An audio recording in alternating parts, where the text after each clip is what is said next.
Blessed love and peace in Rastafari. This one we changing up somewhat. Um, we are talking about on a really big show. We're talking about education, World Lit study program.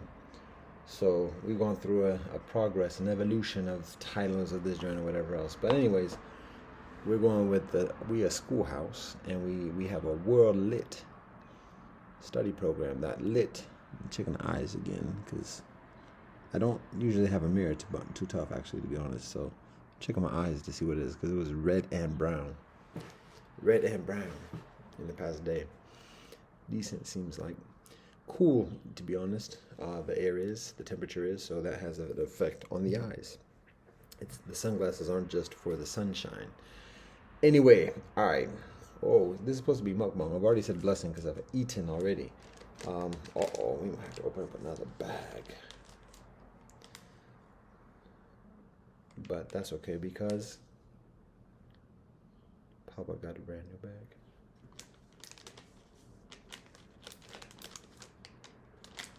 How many people got that correct? Score yourselves. Extra points if you said diddle. Anyway, what is he talking about? Roots, rock, reggae. Anybody? Bueller. Oh, the references. That's original, I think. So we're making like a ad hoc curry. We're gonna have to get some for the curry powder too, to be honest. Because what we doing is, this is the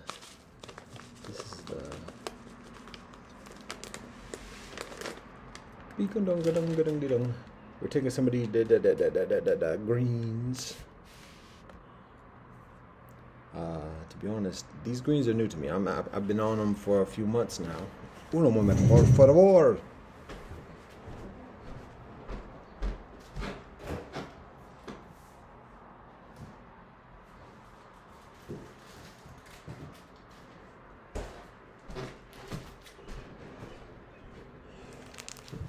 We keep the curry in the fridge rack. Why? Because no electricity, and the fridge rack becomes a rather convenient pantry away from the peewees, the iwi peewees. So this is what one would refer to as a brand new bag. Give thanks and praise. And then how do we open this crazy thing? What? All these references. This is gold. That's too many references. All right, so don't want to waste it. If I wasn't on camera, I might be inclined to utilize my teeth. If I had my nifty weefy, pause on that. If I had my knife, I would just make a cut. But now we're trying to be all cute. Oh, there it is. We felt that. We didn't splatter. What's the matter? That was a tear. Patience. All right. So, oh yeah, we got to curry it up. Come on now. It's medicine. Serious. Respect. So, I haven't yet to show all the ingredients. Have we gone through the garlic? Do we have a brand new bag? You don't need it for the moment. This is plenty enough garlic right there. That's plenty enough. We might even have some left over. That's not the actual salt in this container, but it is kosher. This is not the actual oil in the oil, but it is olive. The one notable factor is that this original container has olive oil from, I think it is actually from Italia. Can we see? Tiki, tiki, tiki, tiki, tiki, tiki, tiki. Lyndhurst, New Jersey. No. Lyndhurst, New Jersey. Oh, actually, Greece, Italia, Portugal, España, and Tunis. What is the Arabic word for Tunisia? Anyways. No, it's not anyways. All right. What else we got here? What we got going on? Oh, the birds are somewhat happy. We put out some peanuts for the birds earlier today. And the flying squirrels, I already talked about that. Yo, this is about World Lit study program. This is the banter whilst I have some food. This is maybe a mukbang. And I should probably present the materials before I start digging into food, because curry can be conducive to splattery. Just because it's like we get into it, so we don't necessarily have as much mindfulness towards the aesthetics or whatever. So at least that's this part of we. So that's probably why. So I'm actually sharing some things. So what we're sharing here at minute 6, for those who are time stamping, minute 6:16 to be exact. We are Asana Ashram. Asana Ashram is a spiritual community within a larger spiritual community. That larger spiritual community is Sangha Yosef. Sangha Yosef is a spiritual community within Rastafari. So this is Asana Ashram. That's Sangha Yosef. This is Rastafari. So again, we've gone through an evolution of names: School of Global Piety. Then it's been Academy Piety, still on that. Then it now, at the same time, as Schoolhouse, we call ourselves. Now we just simply Schoolhouse. But it's also Academy Piety too. It's additional things, but that's basically all of that. Now, the program that we share, we've called it World Civilization. We've called it World Livity. We are now calling or referring to it as World Lit. Lit meaning literacy. You can say literature or light, but in this sense, it's all that, but it's particularly literacy, cultivating, encouraging people's literacy with the world civilization, and the livity that helps that literacy. So, that's who we are, that's what we do, that's what we share. Through the years, see, it's already greasy. If I start because once we open up that oil, it's going to get greasy easy. So we have to be mindful, because already thumbprints and fingerprints on pages and stuff like that. And so, we don't want to do that too tough. So wasting paper. There's no such thing as waste. There's no such thing as no such thing either. So that's who we are now, generally speaking. And what we do is provide the education that I shared. That's our practice also. We study from the teachers from around the world. The teachings. So we're founded in this. Torah. Now this is a translation that's provided from the conservative Masorti movement. Our practice and our studies, actually the ones we study from, is actually from Chabad, which is Orthodox. The Upanishads. We do study from this teaching, or from this translation, Swami Nikhilananda, who is a student within the lineage of Swami Vivekananda and Ramakrishna. Same thing with the Bhagavad Gita.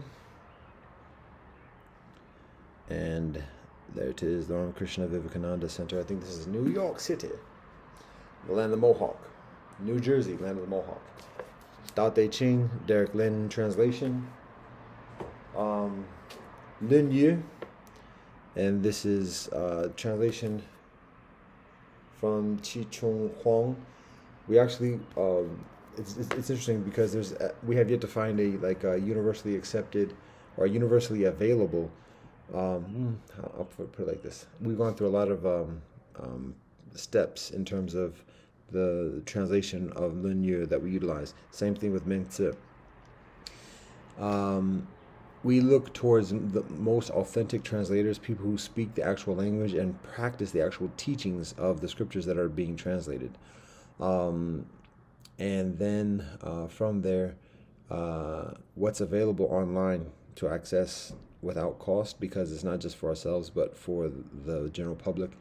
And then what's available in terms of text, if we can purchase the book itself directly, and then what's available in terms of accessing the text to be able to utilize it in a digital way. So there's a lot of differentiation. Like some translations are available on print like this, but not available online. Some are available online, not on print. There are a lot available from non-Chinese speakers and non-Chinese practitioners. So that is from a Chinese professor and a Chinese speaker, but not available online. So we have additional translations that we utilize as well. Like I said, same thing with Meng Tzu. This is a compilation where the text of Meng Tzu is included, as well as the Tao Te. Is the Tao Te Ching in here? It's the 4 books, the classics, but yeah, so it's just the 4 classics. The Great Learning, the Doctrine of the Mean, and Lun Yu and Meng Tzu. So all of these are included within our repertoire. And that's not all. We have the Digha Nikaya from the Buddha. These are the long discourses, the long conversations. Volume 1, 2, 3, 1, 2, 3. Translations from Rhys David. There are very few translations available other than this. Actually, that being said, the translation that we utilize in our digital version is from Venerable Bodhi Bodh, but basically a Western bhikshu who provides, basically it's actually almost verbatim the same translation as this, but there are some adjustments. In our estimation, some that are increasingly favorable, some that are increasingly unfavorable. Still a work in progress, because there's still a lot of abbreviation, a lot of the text, because there's a lot of repetition. Because people can do that when they ain't got kids. That's just facts, and that's actually part of the purpose. So, anyways, this is another translation of this is the Dhammapada translation by Aknak Aswaran, who's actually Indian, and a professor. Translates a lot of Eastern texts, but the language here is increasingly accessible. I think this version is also available on the digital as well. We have to review this because I'm actually in the middle of a project in that respect. The Bible, New International. Let's actually make this accurate. All right, so it's the Revised Standard Version. The online digital version that we utilize is actually the New International Version. So. I should also provide that when we do the digital work as well, we don't just rely upon English translations. We also utilize the original text as much as possible where the original texts are available. Hebrew, Arabic. Finish this up. The Quran, Yusuf Ali. Online as well. This is widely available. So those are the texts we use. That's who we are. That's what we do. I don't have the autobiography of His Majesty Haile Selassie. I don't have the in hard copy. I have it on digital and printed out. Don't have the hard copy of the Wisdom of Rastafari. I don't have the hard copy of Kebra Nagaz. Don't have the copy of the works from Leonard Howell and otherwise. One of the reasons why is because all these books are acquired years ago. Our economic repertoire is different today. Also, I left the country 2 years ago and gave away pretty much all the books aside from what you see here and basically some other primary books. We had a library back in the day. It's online. We showed all the books that we had at that moment. We acquired additional since then, but like I said, 2 years ago we done bounced. So we gave away much of it. Some of it got took. Some of it got destroyed. Some of it got abandoned. So, but anyways, this is primarily what we have now. And one of the reasons why we have, like particularly within Rastafari, within the recent years, why the number of books in that respect is comparatively modest. So, what we have is printouts and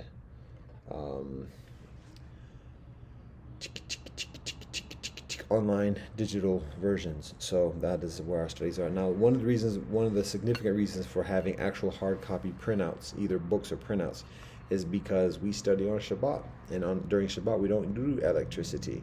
Tough. So when we study anything what we studied online, it's not available during Shabbat. So we make an endeavor to have hard copies of, particularly the Holy Scriptures that we studied from directly, but then also additional studies that we do specifically during Shabbat. So anyways, that's just some of our methodology, what we do. There are actually additional books as well, to be honest. We study from about maybe 20 other scriptures from around the world. Those are the foundation, that's the core. We study that each week, so that by the end of the completion of a year, we've read at least one. We've completed at least one full reading and session series of studies in each one of those texts that I just showed. We study. I'm not even going to pick it up at this moment because it's like in like 20, 25 additional books throughout the year on a schedule. So it's a portion. Usually it's just a portion of some. Some it's the full text, but for the most part it's a portion, like the first introductory chapter or something to that effect, of a number of additional books and Holy Scriptures. So that's much of like what our spiritual path and practice, or not just the practice, but the studies are and foundation, and it leads to the practice, prayer, meditation, yoga, and further. So that's who we are. Now we don't proselytize. We're not trying to make anybody else do this specifically per se. For those who do have an interest, those who are looking for some kind of solution, we share. But we're not trying to go out and convert kinfolk. We believe there's truth within each one of these traditions, and we encourage kinfolk to practice their own tradition in an optimal way, because we recognize and we believe and we know that in kinfolk practicing it in a full way, it's congruent with everybody else's practice as well. So it's unnecessary for people to convert from what people already are, when people are within a particular established tradition of the world.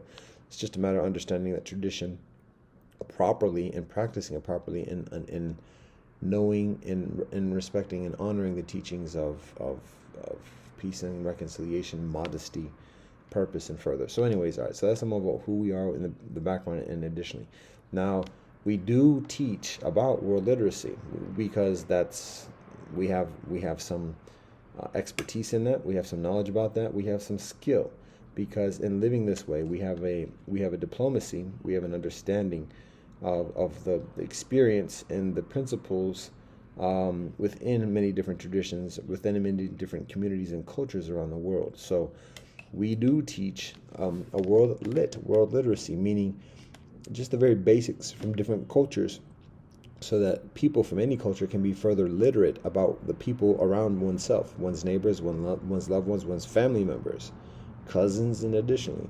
So that's our vocation, is this education, sharing this education. So we put together, this is what I'm about to share, the educational materials, and the project that I'm working on right now, the assignment that I'm working on right now, is a culmination of years, even before me, thousands of years, to be honest, of study and practice and diplomacy and like pilgrimage and spiritual questing, and additionally. So to give what we do some further context, I mean, people may have a general understanding of like world and civilization and migrations and all this other stuff. Just to give some like specific context to what we do. So first is a matter of recognizing about 200 years ago, in the early 19th century in the Gregorian calendar, there is the beginning of what's referred to as comparative religion, where scholars from the West, comparatively secular, probably further educated within Christianity, but just basically secular, go to the East, India and China particularly, and by that point there's already some knowledge and there's already some connections and relationships with teachers in the East, and so there's enough of an institutional relationship where these scholars are able to go and live in India and China, acquire texts, the holy texts from these traditions, and then consult with people already have a knowledge about the language, Sanskrit, Chinese, classic Chinese, Pali, and additionally have a literacy about these languages, learning in Europe and additionally before and whilst going periodically back and forth, but then getting to the point of being able to actually endeavor to translate the text of the Upanishads and the Bhagavad Gita and the Tao Te Ching, and additionally. So in doing that, to be honest, it's not just a matter of like doing homework and then turning it in and then going home and doing whatever. It's a life involving experience, because the scriptures that are being read and the scriptures that are being studied to translate additionally, they affect somebody's life even when they're not a practitioner. That's just the nature. That's how powerful the texts are. So it takes so long for human civilization to get to that point, to be able to be able to do that endeavor in a proficient and systemic way. So that starts 200 years ago.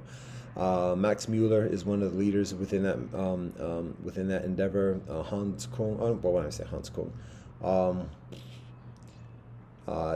Rhys Davids is one, as well as his wife. So those are some of the prominent names. James Legge, those Max Mueller and Rhys Davids are predominantly of the Indian texts, the Desi texts, Bhagavad Gita, Upanishads, I think, maybe, and the Buddhist texts, particularly Digha Nikaya, Dhammapada, and further. James Legge is further established in China as a translator, translating the works from China, Tao Te Ching, Lun Yu, and additionally. So I think he's a little bit later also, maybe a few decades later. Rhys Davids is about mid-1850s, thereabouts. So those are some of the leading names of the translators of the text into English over 150 some odd years ago. And so that begins study. Now that those texts are translated, we got the printing press working. So now we can make multiple copies and provide that at universities. Now students can study these, and professors can further learn, and it becomes a course of study, comparative religion. And when that happens, now people want to okay, let's do things. So then a few decades later, there's the convening of generally what's referenced as, recognized as the first major gathering of clergy and laity from different religious traditions of the world, and it was at the Parliament of the World's Religions, commemorating, frustratingly enough, the 400th year of the arrival of Westerners in Taino land, the Caribbean. But that was 130 years ago that the Parliament of the World's Religions is established. And actually the calendar that we utilize is based upon that occurrence. Interestingly enough, it begins on the 11th of September, 1893 in the Gregorian calendar. The 11th of September is actually the first day of the year in the Ethiopian Ge'ez calendar as well. So this is the date that we utilize, 6129. This is a little bit like a year ago. So the 129 indicates the year since the Parliament of the World Religions. The 6 is basically a mathematical tool to align all the other calendars that we work with, which is this calendar that we do, but then also the Gregorian, the Hebrew, the Ha'ab Grand Mayan calendar, the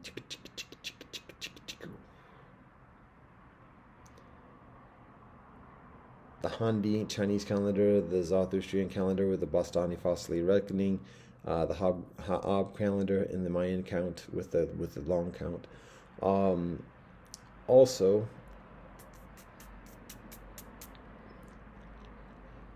the Buddha Samvat calendar, the Veer Samvat calendar from Jain, and the Vikram Samvat calendar from Hinduism. The Christian Gregorian calendar, the Islamic calendar, the Baha'i calendar, and we skipped one, the Nanakshi calendar from Sikhi. So those are the 12 calendars we utilize. I counted 11 because the first one I said is the one that we crafted was the 6000. So we begin with the date of the Parliament of the World's Religions on the 11th of September, 1893, which is essentially the first of the year, the new year in the Ge'ez calendar, 130 years ago. And for mathematical, again, as a mathematical tool for aligning, like our purpose of being a commonality amongst the different calendars, it is easier to align the dates when we're doing things. When we don't have that BCE effect, when we don't have a before and after kind of thing with a zero and then minus this, minus that, minus this. So to avoid that kind of awkwardness, that mathematical awkwardness, we simply put a 6, because in putting the 6 that covers all the other calendars, because the oldest calendar of those 12 is the Hebrew calendar, which is in the year 5784 at this moment. 5784. So when we just add a 6 to the 129, or now it's 130, that's the calendar date. So anyways, again, and that's again our calendar is significantly, I won't say contrived, it's inspired, but it's an amalgamation of all the other calendars, very, very, very admittedly. So to add a 6 to it, we abstain from, and we don't. Well, anyways, that's enough. A lot of the calendar, that's enough. And here I go again. Each of the calendars that I just described signify the beginning of a seminal event that distinguishes its calendar and the mathematics of that calendar from any of the other calendars. Whether it's the beginning of the birth of a prophet, whether it's the beginning of creation, or otherwise, it's signifying that particular moment and beginning counting from that point. And its methodology of counting, whether the days are 29 days or whether the days are 30 days, whether the days are 20 days or otherwise, how many months, and additionally is based from that. So our calendar, the Sangha Yosef calendar, is a combination of those different methodologies. It's a lunar solar calendar. The months are 29 and 30 days. There are 12 months, and instead of an extra leap month every other so odd year, there is an intercalary period. So it's a lunar solar intercalary calendar, and the intercalary period is 11 days. So and it begins the new year. The new year in the Sangha Yosef calendar coincides with the new year in the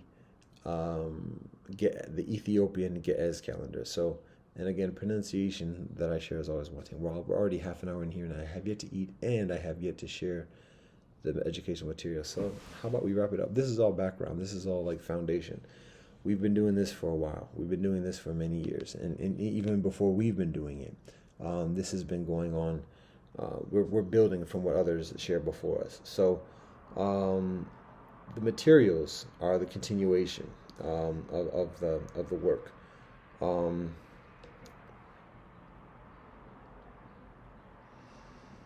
So I've shared the scriptures that are part of our foundational practice, and then the foundation of having a mindset and a strength to learn about others, to learn even further about other cultures, to have genuine respect and congeniality with other cultures, with other kinfolk of other cultures, and learn and have relationship and teach.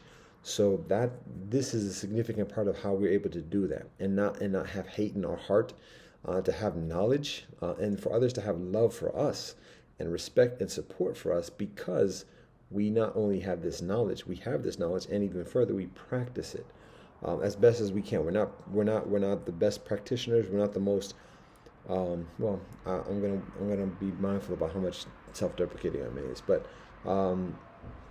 it's this very strict and substantive. This is a lot. It's a lot. It's heavy. It weighs, but it provides for the ability to put this type of material together. That's increasingly accessible, and that's part of the things that we emphasize. So in the past few years, we've been working on making material that is increasingly accessible to additional kinfolk as introductory materials for children even.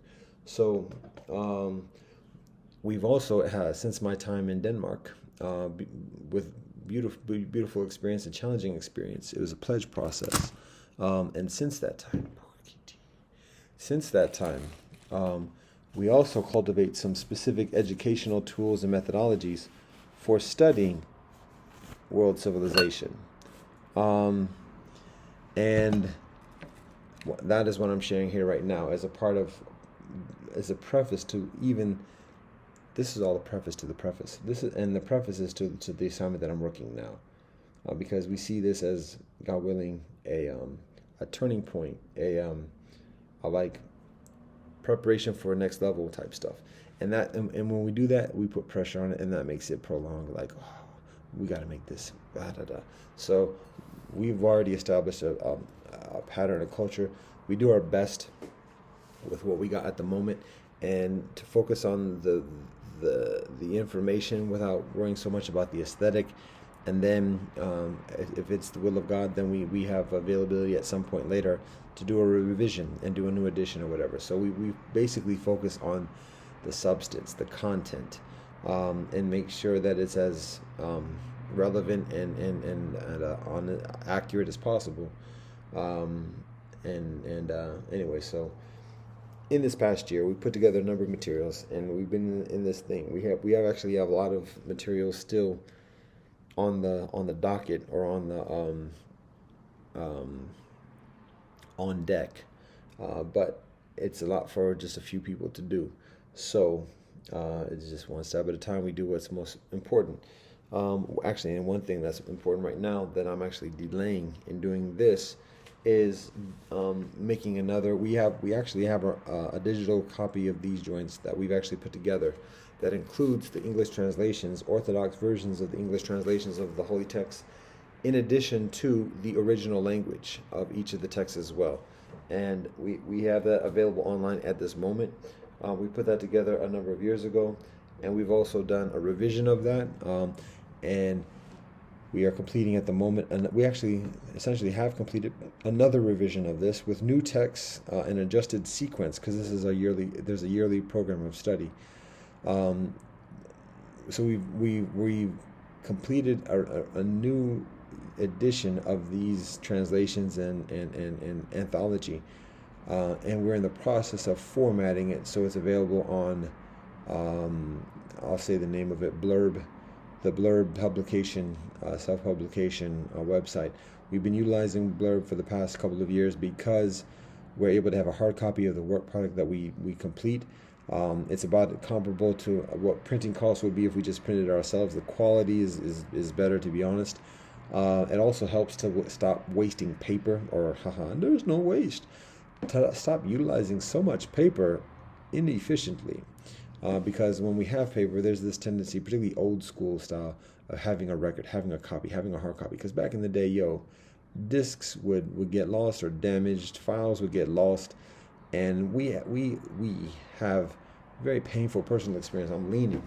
We have very painful personal experience of doing homework assignments, doing papers, and having it done and everything else like that.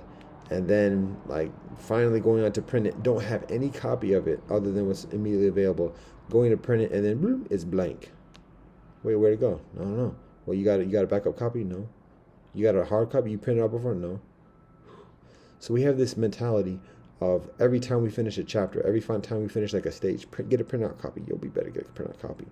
But at this time and era, like, it's wasteful. So it's wasteful. It's painful to print things when it's just like it becomes stacks in boxes that aren't read directly. So we find that this is a beneficial alternative to have. We're not sponsored. This is not a plug. This is just actuality. You can use whatever self-publication, whatever. But we just help. This helps discipline. So we utilize this. It's expensive. But there's two things with this particularly. We get a hard copy. We have to pay for it ourselves. We get a hard copy of this, and it's available to others to purchase a hard copy. It's the same price. We don't charge any money for it. It's the same price that we pay for it. It's basically people can print it out themselves. Because also we utilize material that people can claim copyright or whatever else they think. So we make it very clear up front that we're not making no money. Come on, that's not what this is about. So anyway, this is a methodology for providing materials, and the idea is establishing a library of the materials that we share, stories of our ancestors and everything. And this is where we're getting to, because actually I was about to watch a podcast of Mixed Heritage Kinfolk, again talking about identity, and additionally, and there's affinity for this, but at the same time, it's a lot of abstraction. And whilst I'm listening, I'm just thinking, yo, teach a story. Talk about mixed people. Talk about the different paradigms of mixed people, from Singapore to Louis Riel to the Mestizo in Brazil, to the Hafus in Brazil, and going back to Japan. And like that's the substance, and getting out of this individual kind of trope kind of situation, and get some historical context, and get some names and leaders, and lessons learned, and culture, and learn some dances from Singapore and otherwise. So that's what I'm thinking of when I'm watching these joints, and I think to myself, that's exactly what I'm supposed to be working on right now, which is putting those stories together, and that's where we're going with this. So this is the foundation of what we're talking about. All right. So that being said, we've been working this past year on on presenting the materials, and as I said, we have a methodology of studying the world that lightweight we recognize is lightweight, kind of decent. It's humbling too. So it's very simple. There's basically two components to it. The first is rivers, languages, and calendars. To learn the rivers of the earth and the rivers where we come from, to learn the languages of the earth, basic language groups, being familiar with the script of different languages. So that I keep getting these leans on. Being familiar with the script of languages, so they're not so foreign, and they're not so threatening when we see it, because a lot of times people only show it when it's propaganda and warfare kind of rallying cry. And when you see like written words, if it's Arabic, if it's Hebrew, if it's Chinese, it's just like, oh, what are they saying? I don't know. Oh, it's saying it's da, da, da. But if you're like, oh, wait a minute, that says peace. Oh, wait a minute, that says tree. It's much less threatening. And it's like, yo, wait, who is you? What was you saying? What was you saying about that? No, I know how to read that. What was you saying about that? What? Yo, get out. Anyways, just even seeing the letters beforehand, seeing the characters beforehand it's settling, it's peaceful, it's calming. So languages, and then calendars, recognizing that the Gregorian calendar is not the only calendar on this earth. It's not the only calendar being utilized widely and regularly and systematically on this earth. It's not the first calendar. It's based upon other calendars. So it's beneficial to recognize that, because when people are concerned about imperialism, and additionally, it's a matter of recognizing that calendars are a distinguishing characteristic of civilization. When a group of kinfolk, rivers distinguish ourselves as people. That gives us geography and relationship with the earth. Languages distinguish us as a people, so that even when we're residing in the similar geography, we're communicating with each other in a further immediate clan, family context. So that distinguishes culture amongst peoples in the same vicinity. And then civilization is the third step, where we have the calendars. And the calendars are where people who have a culture speaking to each other additionally start studying and looking at the stars, and looking at the orbit of the moon. Okay, yeah, that too, but the orbit of the earth around the soleil, the seasons, and like doing the mathematics and getting further levels in that game, and establishing a calendar. This is when we do our rituals here. This is when we have the harvest festival. This is when we have the Thanksgiving festival. This is when we have the planting festival. This is when we gather all together. And additionally, so a calendar, when a culture has its own calendar, that is a distinguishing characteristic that makes it on that level of civilization. So it's beneficial to recognize that Gregorian Christian calendar is not the only civilization at this moment, and that there are a number of additional civilizations on this earth. So, and again, we're not pushing any particular one, or any particular set per se, other than, anyway, I have to be careful of how much I go into my disclaimers, because absolute disclaimers are generally inaccurate. So, calendars, just having a familiarity with calendars. Again, this is world literacy. This is not homogeneous, myopic conquest literacy. This is world literacy. And I don't mean to shade. I'm just saying. All right. But can we do an hour? Can we do an hour before I actually get to the substance? We'll see. Stay tuned. All right. Bitty bitty bitty bitty bitty bitty bitty bitty. All right. Bitty bitty bitty bitty bitty bitty. Is it bitty bitty bitty bitty bitty bitty bitty bitty bitty bitty bitty bitty? All right. People are decoding my euphemisms, my nonverbal euphemisms. That's not fair. All right. So what am I talking about? Rivers, languages, and calendar. So I'll show you the visual of what I'm saying. And I don't even think it's in this one. Like I said, we put it together a lot of books. I should say a fair amount. Probably about a dozen books this past year. A lot of it's compilations of things that we've already done in preceding years. A lot of it's just kind of like reference material. So that people, when having a book, can look at it. Okay, I'll do it this way. All right, we'll give you two versions of this basically. So this is our standard map of the rivers. Oh, it's so beautiful. That's hand drawn or hand traced or both. Original, but anyways. So these are the rivers of the world. These blue squiggly things that you see here, aside from the coastlines. So there are 33 rivers that we look at, big, then based just upon size. Around the world as a general frame of reference. You might see that there's no names per se. There are names on this side. But the general idea is for people to get familiar with the rivers, their own rivers, and then the rivers of others and the rivers of the world, particularly in our study program, World Lit study program. So that's the first stage. Then the second stage, actually this is all together. How about that? We're going to have two fused into one. Two parts, one, something like that. That's an 80s pop song. These are the languages. This is a language family tree, and this is a very rudimentary rendering, but it's just like a visual illustration, a visual illustration of the language, many of the languages and the language groups, the language families of the world. There is some intentionality with the branches, and additionally, that's for discussion, but at the very least, just having some basic frame of reference about the languages and the geography of those languages. So that's what that is. Now we break it even further. Break it down. We get even further specific. So this is part of the basic studies. As I was talking about, having a literacy of just a familiarity of the languages, the writing systems of the different traditions of the world. There are 16 basic writing systems that we include here. That's those 2 pages that I just showed, those 2 charts. Then, this is upside down. I was showing sideways charts. We have another chart, which is mathematics.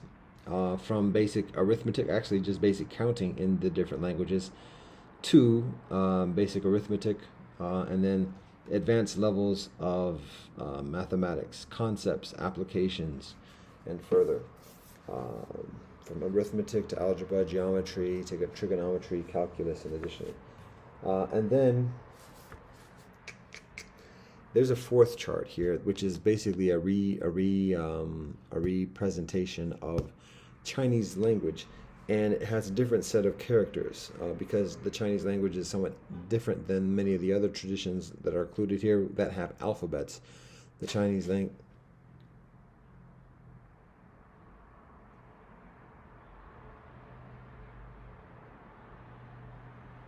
Somebody might not be as happy about this place being cleaner.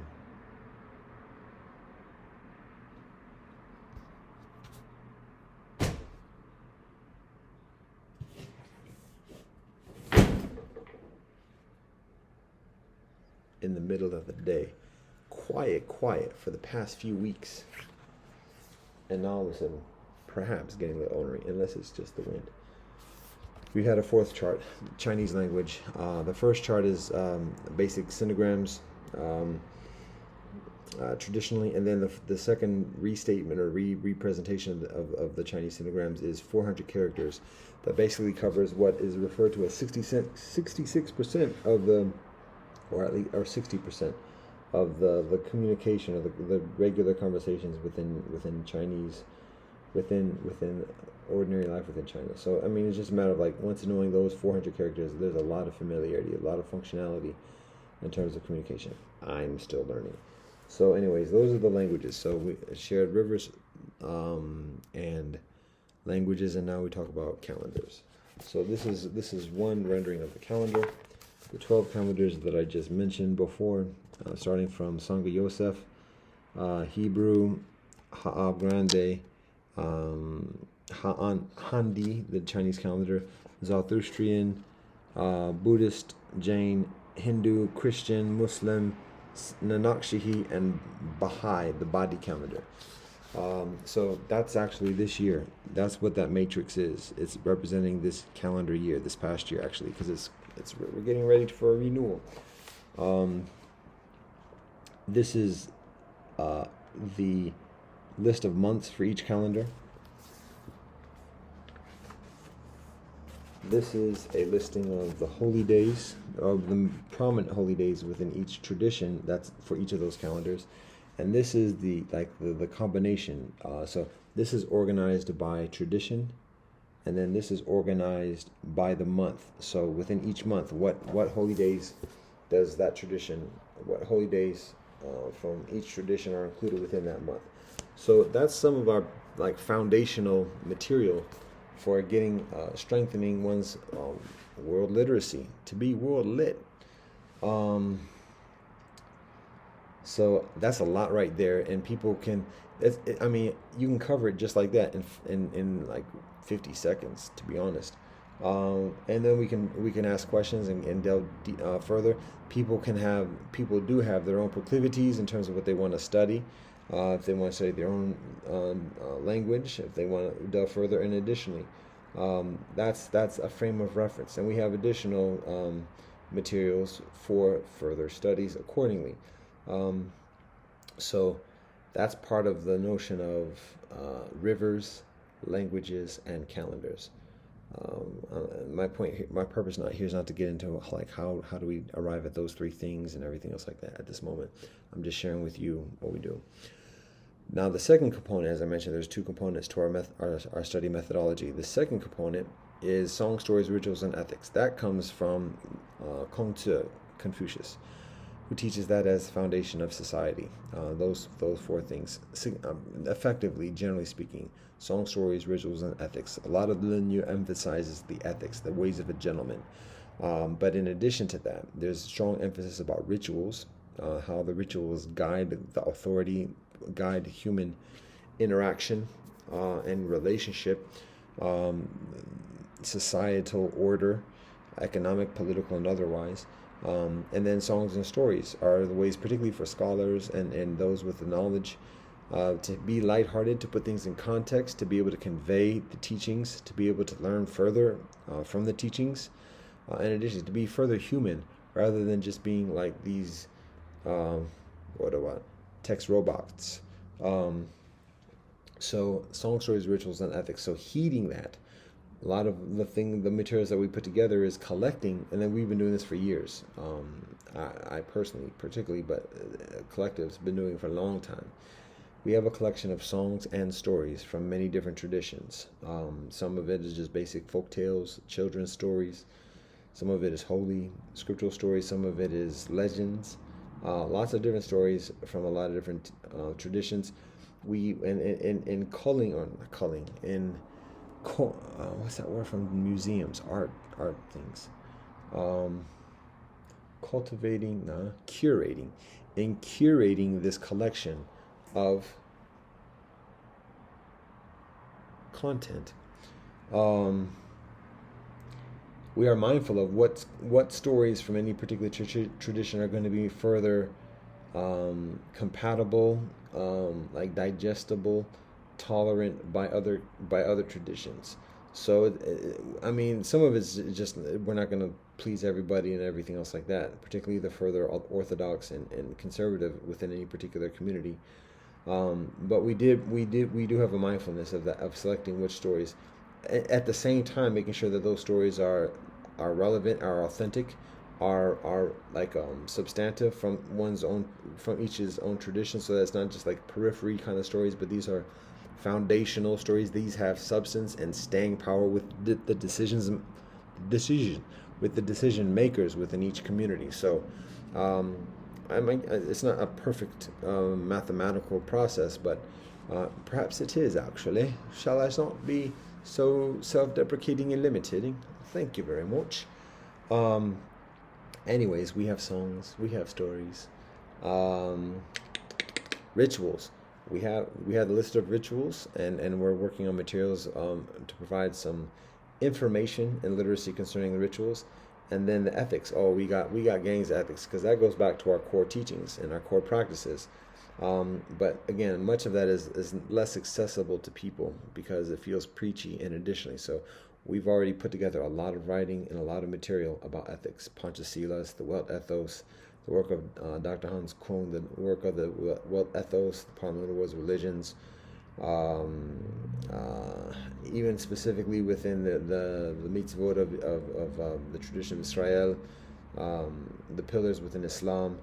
Our scriptural reasoning, that's my expertise, is scriptural reasoning, and going into the principles, and showing how the different principles in each one is present within each other. So wow, that was a big amalgamated statement. How the core principles of ethics in every tradition is present within each one. Panchasilas is a very beneficial representation or illustration or example of that. Peace, sharing, chastity, honesty, sobriety. The Buddha teaches this specifically. You can find those same tenets within the basic major religions of the world. One that is very similar is the Anavrat within Jain tradition, which instead of sobriety has the fifth one as non-possessiveness. And that is the exact same rendering that is found within Desi tradition within Hinduism, and with the teachings and the doctrine from Patanjali. So, anyways, we got ethics too. All thanks and praise. So those four things. Now, again, when we talk about preparing things as introductory material that is accessible for people, and is not just intimidating enough. Then we're talking about putting it into these types of forms, and emphasizing the songs, and particularly emphasizing the stories as a publication type thing. We can reference songs, and additionally we sing songs. But in terms of these types of materials, it's helpful to do the stories. And these stories translate to vocations. When people learn the stories, people become storytellers and have that service to offer others. And so we're encouraging kinfolk to cultivate this skill, and make livelihoods from this. And that's part of the purpose here, providing kinfolk with the tools and the materials to do this. It is valuable. Now, just memorizing something and knowing the story itself, it has certain value. But it has much further value when people actually have some legitimate knowledge and practice and heritage, even, to be honest, within the traditions. Now, obviously, not everybody's going to have a heritage of everything, but particularly a knowledge about the tradition, not just knowing that story. That's a nice story. What does that mean? I don't know. And what was that talking about? I don't know. And to have the ethics that are conveyed in that story, so that one is speaking further from the heart. The storytelling is further authentic, and it lends itself to conversation afterwards. So that when children ask legit questions, the storyteller can respond from experience, and that has much further value and staying power in the service that's being provided. So that's part of what we are teaching and cultivating our teachers, to have that knowledge and to cultivate that skill set, and be able to share that, and to share that service, and be compensated and supported as a livelihood with that as well. So, we might be ready. Oh, it's not even an hour yet. We might be ready for the materials. All right. So that's much of it. And now we're going to get into the exclusive. It's not even the world premiere because it's not even released yet. This is an exclusive sneak preview. And I was thinking about describing each of them. Well, we'll see how it happens, because it's an hour. I can feel myself fatigued just by sharing what I've shared, because it's weighty stuff. I guess I'm comparatively indifferent towards how people receive this at the moment if it's too much, because if it's too much, people can just stop. And if it's not enough, people can just keep going. So that's why the focus is particularly on me, on me, on me, on me, on me, on we, on we, on we, on we. Aha, that's funny. On me. We have to have something positive after the on we.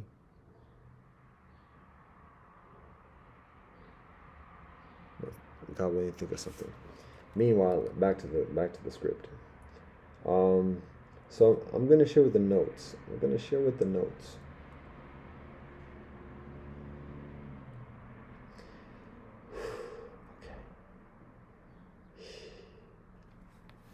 Okay.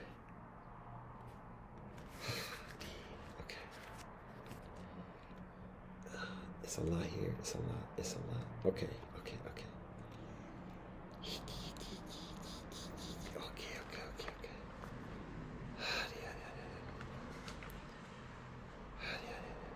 Ay de me. Okay. I'm just discerning how I'm going to present this, because obviously this was not planned per se. So I'm trying to think of like how much of this I present, because it's going to get involved, and it's not all like pretty and neat. So before I get started, just to like plan how much of this I share, because it's going to get involved. Okay. I guess we'll do the basics. Yeah.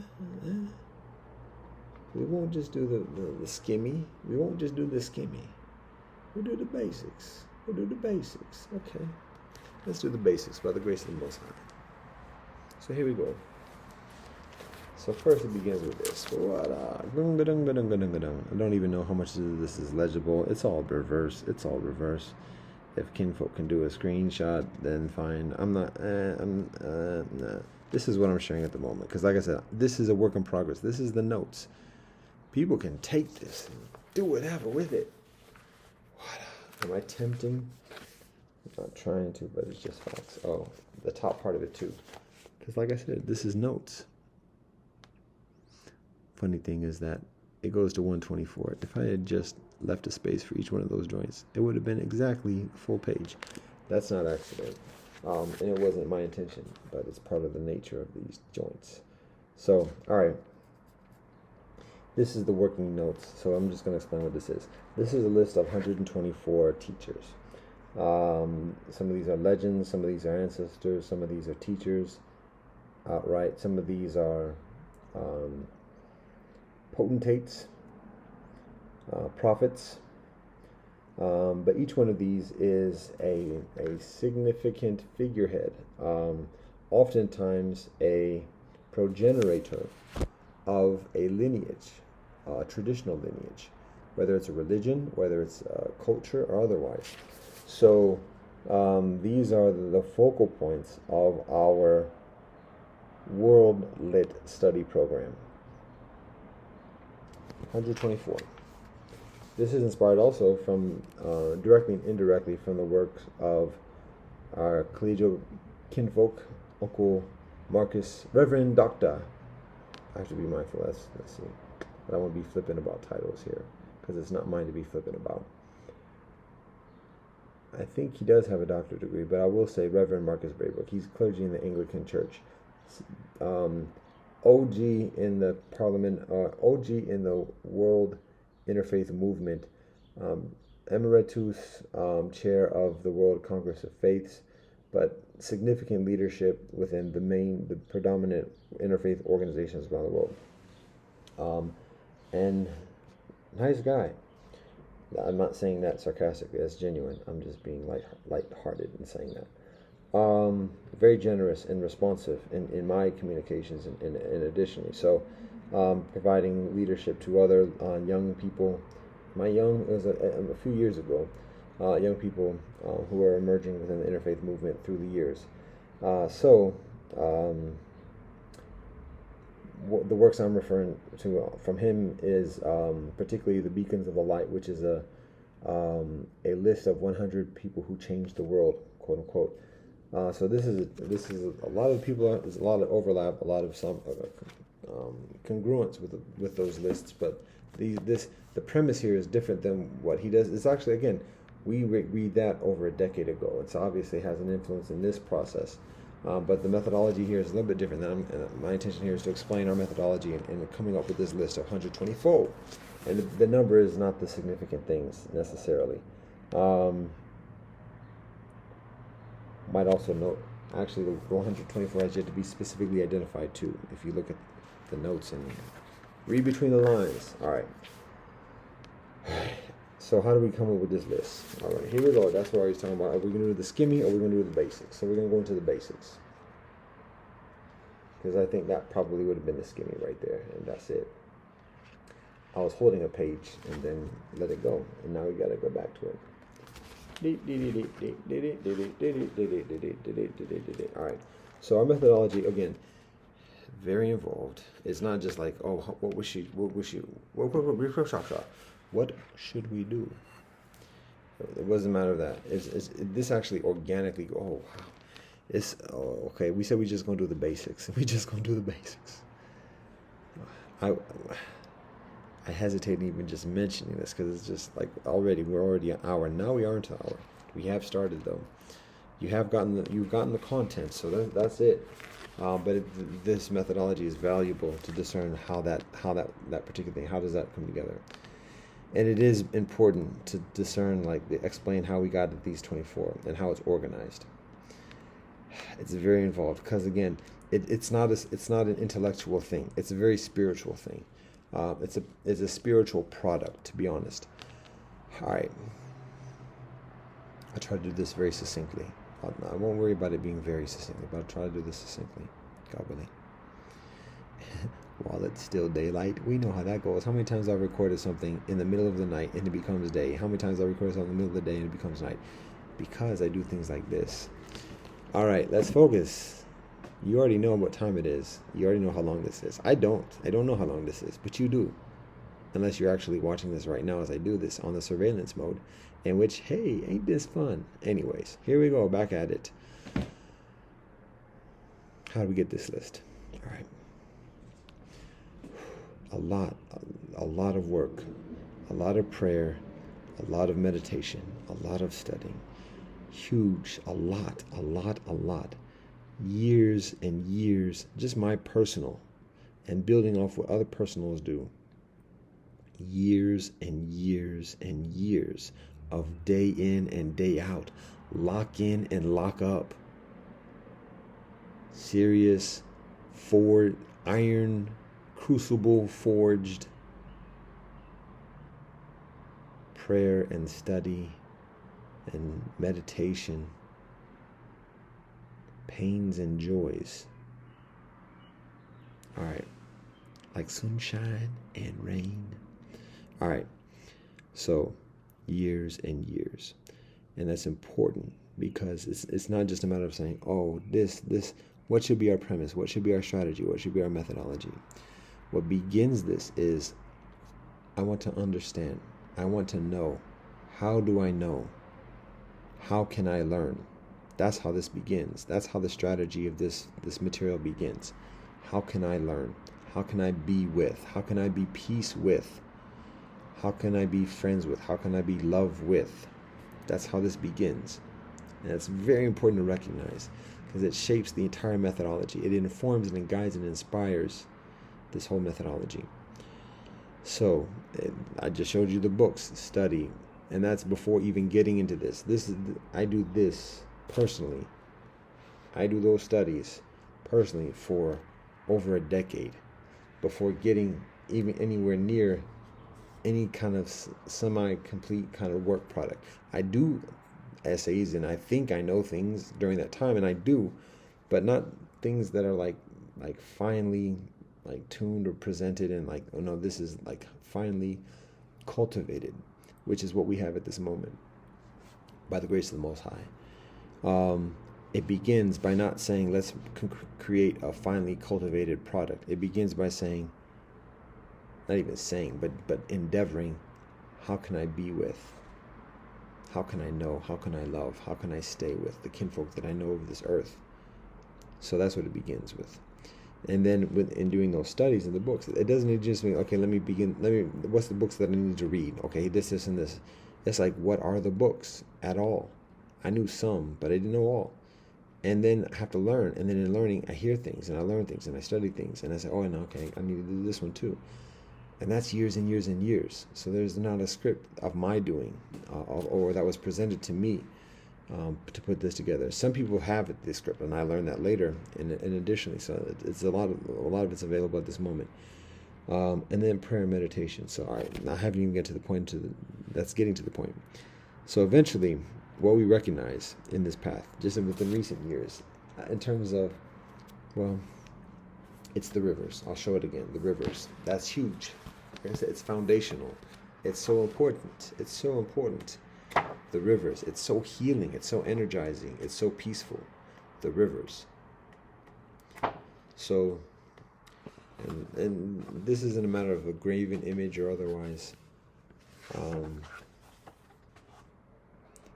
But this is a foundation.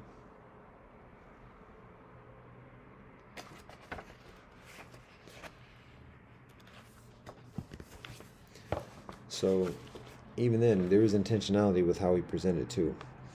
So this is a reverse, just again for the record. I'm holding this with my left hand. I'll hold it with my right hand whilst I say this. So that list is significantly organized by the rivers. So what evolves through the years is methodologies of meditation. This actual map is initially constructed maybe 6, 7, 8 years ago. Say 7, 8 years ago. Let's say 8 years ago. And it might be further than that, but when it's first constructed, but the premise of the map, of knowing the rivers of the earth, we've been working on that for about a decade, and maybe a little bit further. So it's, again, a decade. I've been doing all this work for over 20 years. Particularly when I graduated from law school, that was 20, depending on when you ask. It's about 23 years ago. So I've been doing this work for 23 years, 23 years. I studied the scriptures for over 10 years before getting to the point of sharing this type of material. So in this,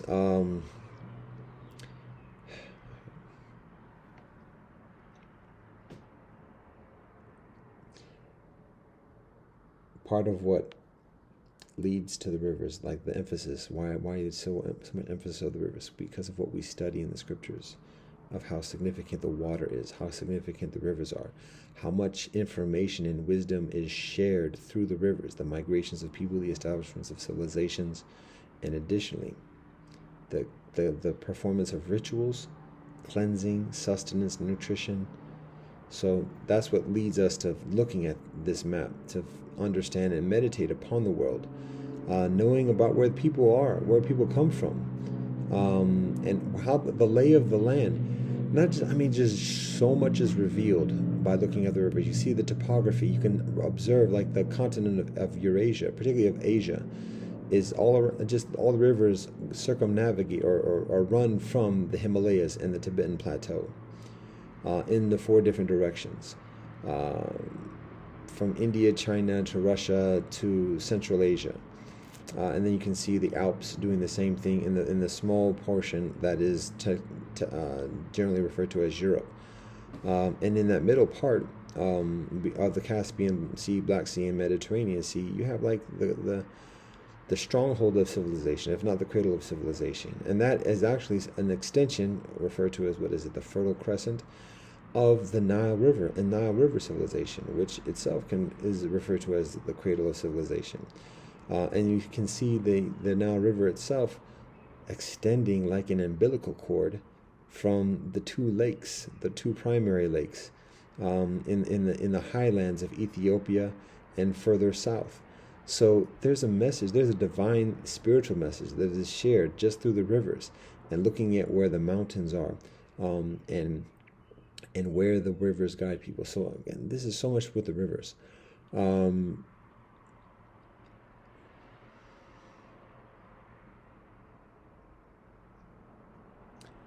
So we construct this map as a way of like meditating and helping and sharing with others. And when we do that, we see how people immediately respond to it, particularly Sisterin. How it's like it's a soothing comfort, and additionally, so recognizing that and recognizing it as a beneficial framework, a less well, I'll say this: when we started looking at civilizations and trying to study, no, not trying. When we were starting to study civilizations in an independent way, without relying upon the presets of specific schools of thought within the West or the East or otherwise, African, European or otherwise. We were just observing the world and like trying to make some sense of how to categorize it. And I guess it's our own methodology of making boxes, is in as much of a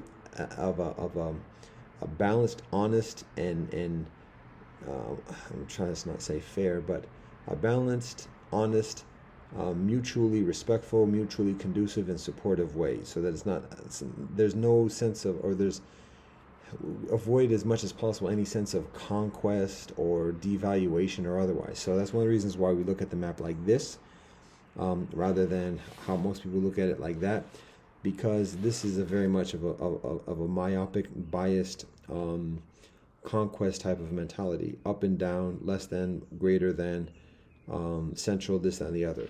Now it's difficult to avoid that categorically when doing any type of representation or teaching and categorizing, but we just share a different logic. What we look at is that, okay, if we're going to identify this as the day what is it called, the international time zone, this is where the day begins, because we just use logic of the Pacific Ocean being the largest body of water where the fewest people live. Thus, when the soleil light starts to hit the largest to large concentration of people and the largest landmass and the continuity, we just see this is the world logic, that this is where the day begins in an international sense. So there's that, and then we just continue the day accordingly from here. So that's the logic. So we look at this as up. And looking at it, we recognize from the moon or from another planet, like it can be anything, I guess, technically, depending upon where the planets are aligned at that moment. But from any satellite in the outer, beyond the atmosphere, beyond the outer atmosphere, like anything can be up, anything can be down. But when we look at it in a two-dimensional studying format, this is how we do it with that logic. And Africa is still the center because of, again, when the day begins. But the top and the bottom have much less implication. We can just look at it as a landmass and as a matter, a mass of matter, liquid, air, and land, rather than like the political, civilizational, ethnic kind of shibboleth. I'm using that word frequently recently. So, all right, that's part of the methodology, part of the logic about how we present the rivers, how we look at and study the rivers. It's not a big thing. Cats want to do this, whatever, but we just do this. So, when we first started categorizing the world, it helps to categorize things, to study and learn it. But when we started doing that in as fair a way as possible, let's see if it's here. It should be here. Should it? Should it?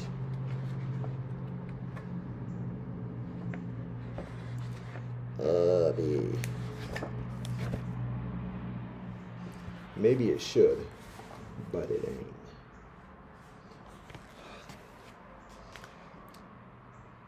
I'll at least say that all I've had today is 2 pairs. I can't call people squid because I have eaten something. Have I worked for 10 hours yet? Lightweight? Yeah, actually. Yeah, I've worked for over 10 hours, but I have had 2 pairs. And a partridge. I haven't had a partridge in a pear tree. This is not gonna have it either. Way to be prepared.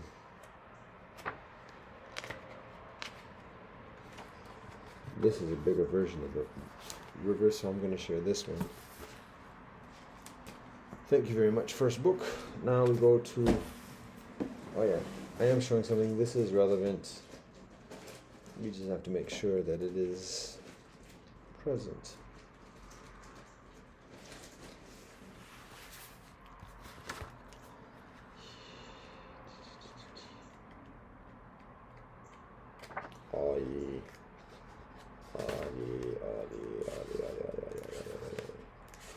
This was actually a guess. This was actually an estimation. It's been a while since I worked with these books. It's difficult to remember exactly everything that's in everything. And I know there is a book that has everything that I'm looking for, kind of, sort of. But in the meanwhile, this is not it. Come on now. This is one of those situations where you've invested somewhat. And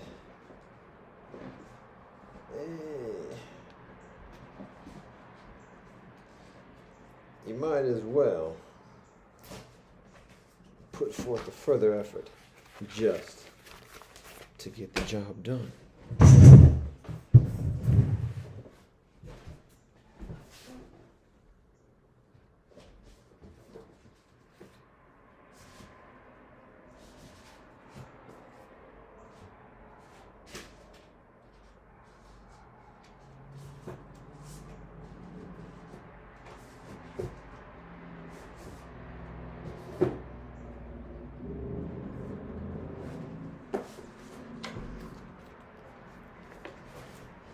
You might recall a few moments ago, I actually got out of Missy before to retrieve some books. Those are the books for the specific material, and this image was one of the purposes for getting that. And now, these are some of the other books we put together, and one of these going to have my whoa image.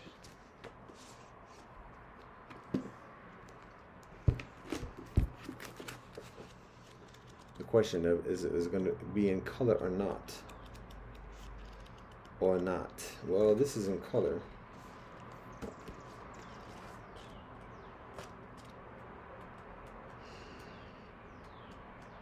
This whole thing was in color. Wow.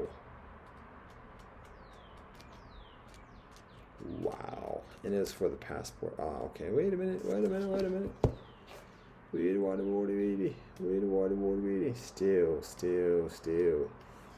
This is an image that's actually is established a while ago. I don't know how interesting this banter is. But it's a way of looking at the world, and I can say it, but it's helpful just to see it, what I'm talking about. Ta-da, found it. All right. Hey, what to do with all this now? Okay. Interesting that all the books are gone, and now it's the only ones that's left is what we read. All right, so here's the map. This is a series of maps from this particular publication, but this is the map I'm talking about. And again, look at me, I'm all types of sideways now. All right. Well, I'll do this because this is people's frame of reference, so I'll do it like this. Again, it's reversed. This is just the recording. I don't know how to change the settings of the selfie from this photo booth joint, but this is actually the original map that we work from in terms of studying, and this is over 10 years ago. So basically, the logic of it is this, and looking at the different categories of the world in terms of world civilization. So basically, what we do is we look at all the land that surrounds the Mediterranean Sea, that basically all the waters that go inlet, and we didn't actually observe necessarily that phenomena initially about the Himalayas and otherwise. That's myself personally. But the concept here, and this might actually be 20 years old at this point. This is one of the first things we do just in terms of studying the world civilization. Looking at all the waters that flow into the Mediterranean and identifying that as the Mediterranean. So that goes all the way from the Iberian Peninsula, España, Portugal and España, all the way to the east, where the Aral, is it the Aral Sea? Did I say Caspian before? It's the Mediterranean Sea, Black Sea, Caspian Sea. Is it the Aral Sea? What's going on with this? The Black Sea, Caspian Sea. The Volga goes into the okay, so that's what it is. So it's the Volga goes into the Black Sea, and the Amudarya and Sardaya rivers go into the Aral Sea. So that's the extent eastwards of Mediterranean zone here. It includes Arabia. It includes the land of Israel. It also includes the northern part of the African continent, all the waters that go from the desert towards the Mediterranean Sea. So basically, all the inlet waters. That is, it's Greece, Italia as well. So all of that is part of the Mediterranean. All the Greece, but Italia from the Alps towards the Mediterranean Sea, even the border of France from the Alps to the Mediterranean Sea, and then continuing Turkey and further. So that's Mediterranean, and that's the middle part. That's the middle area of civilization. That's what we refer to these as areas of civilization. That's Mediterranean. Now, very simply, the area north of that is Europe. The area east of that is Asia. The area south of that is Africa. That's it, plain and simple. Where to draw the line between Europe and Asia? That's the age-old question. We do it by looking at like where the land most convincingly is distinct on that part of the continent, and that's in like extending the line from the Tibetan Plateau towards or through Siberia towards the Bering Strait. Just that's what we recognize as the most remote, the less populated, and the most like non-offensive methodology of looking at the distinction between Europe and Asia, particularly East Asia. So that's where the comparatively arbitrary line is drawn in that respect. So there is a significant distinction between Asia and Europe. It's appropriate to recognize, and so that's where we draw the line, particularly considering Russia being part of European civilization, just because of the interaction. And further, Russia is definitely part of East Asian experience as well, but it just seems much further, from our knowledge and experience and studies, much further developed in the mechanics of Europe. So that is the methodology for distinguishing the areas of civilization. The fifth area of civilization is just the entirety of the Western Hemisphere, and that's seen as indigenous native hemisphere. We can refer to it initially as Taino-Terrania, honoring the first tribes made contact by the Western Hemisphere 500 years ago, and this is before the Nordic visitations 1,000 years ago. So we do that honorific for Taino. Internationally, fewer people are aware of Taino, so we refer to the area now as Mayan-Terrania, and then particularly connected with the calendar and the civilizational significance of Mayan peoples. Mayan-Terrania is the Western Hemisphere. So those are the 5 areas of civilization. So whatever we study, and this is over a decade established, so whatever we study, it's put into that context of those 5 areas of civilization, generally speaking, particularly in the earlier stages of our studies, my personal studies a decade ago. All right, so I don't know if I'm going to need that too much again, but it's a frame of reference. Way much longer. So again, back to the rivers, and like I said,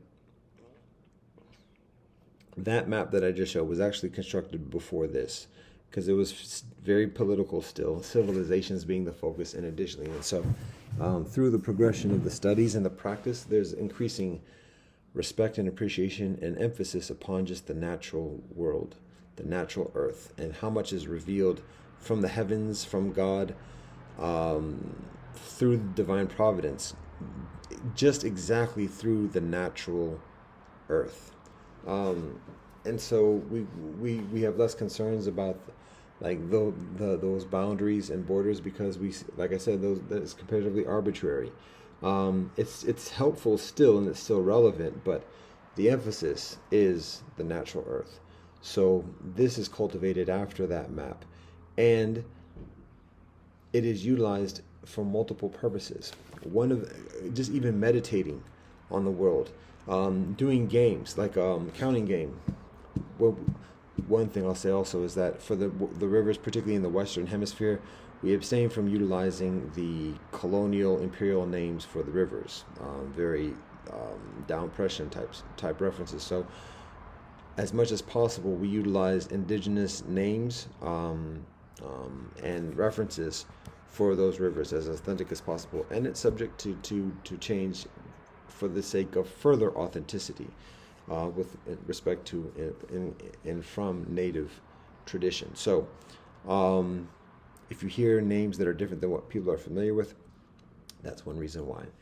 Same thing with Africa. Twi Igbo is somewhat new to people in terms of the reference to this river here that goes into the Atlantic Ocean. So same principle applied. So name games like counting, like back in the day, people would go on a road trip or whatever, maybe still today, and get bored, whatever, want to have a game. So then people would play like the alphabet game, and like they would keep rhythm. And then people would have to, I'm going to do a do-good here. And then on every beat, people would be in a circle, and the next person would have to say whatever topic is, like fruit, say the fruit in that next letter. So if it's apples, bananas, cherries, like that. So doing the same thing with the rivers, going through the sequence. You can do it alphabetically, but that's not linguistically universally true. The different languages have different sequences of alphabet, and additionally, so what we do is we begin with where that be? Oh, there it is, Nile River, and then we just go in a circle, circumnavigate the coastline through the continents, because all the rivers go to the ocean eventually, generally speaking. Here's the exception. Kadunk. And then Kadunk, we also include the Jordan River, even though it's not one of the largest rivers. It has considerable significance civilizationally. And then we go, is this it? Yeah.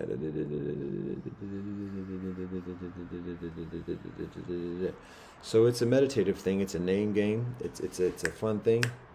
Nile, Twi, Igbo, Congo, Zambezi, Euphrates, Indus, Tigris, Indus, Ganges, Mekong, Yangtze, Huang, Amur, Lena, Yenisei, Ob, Rhine, Danube, Volga, Sirdarya, Amudarya, Jordan.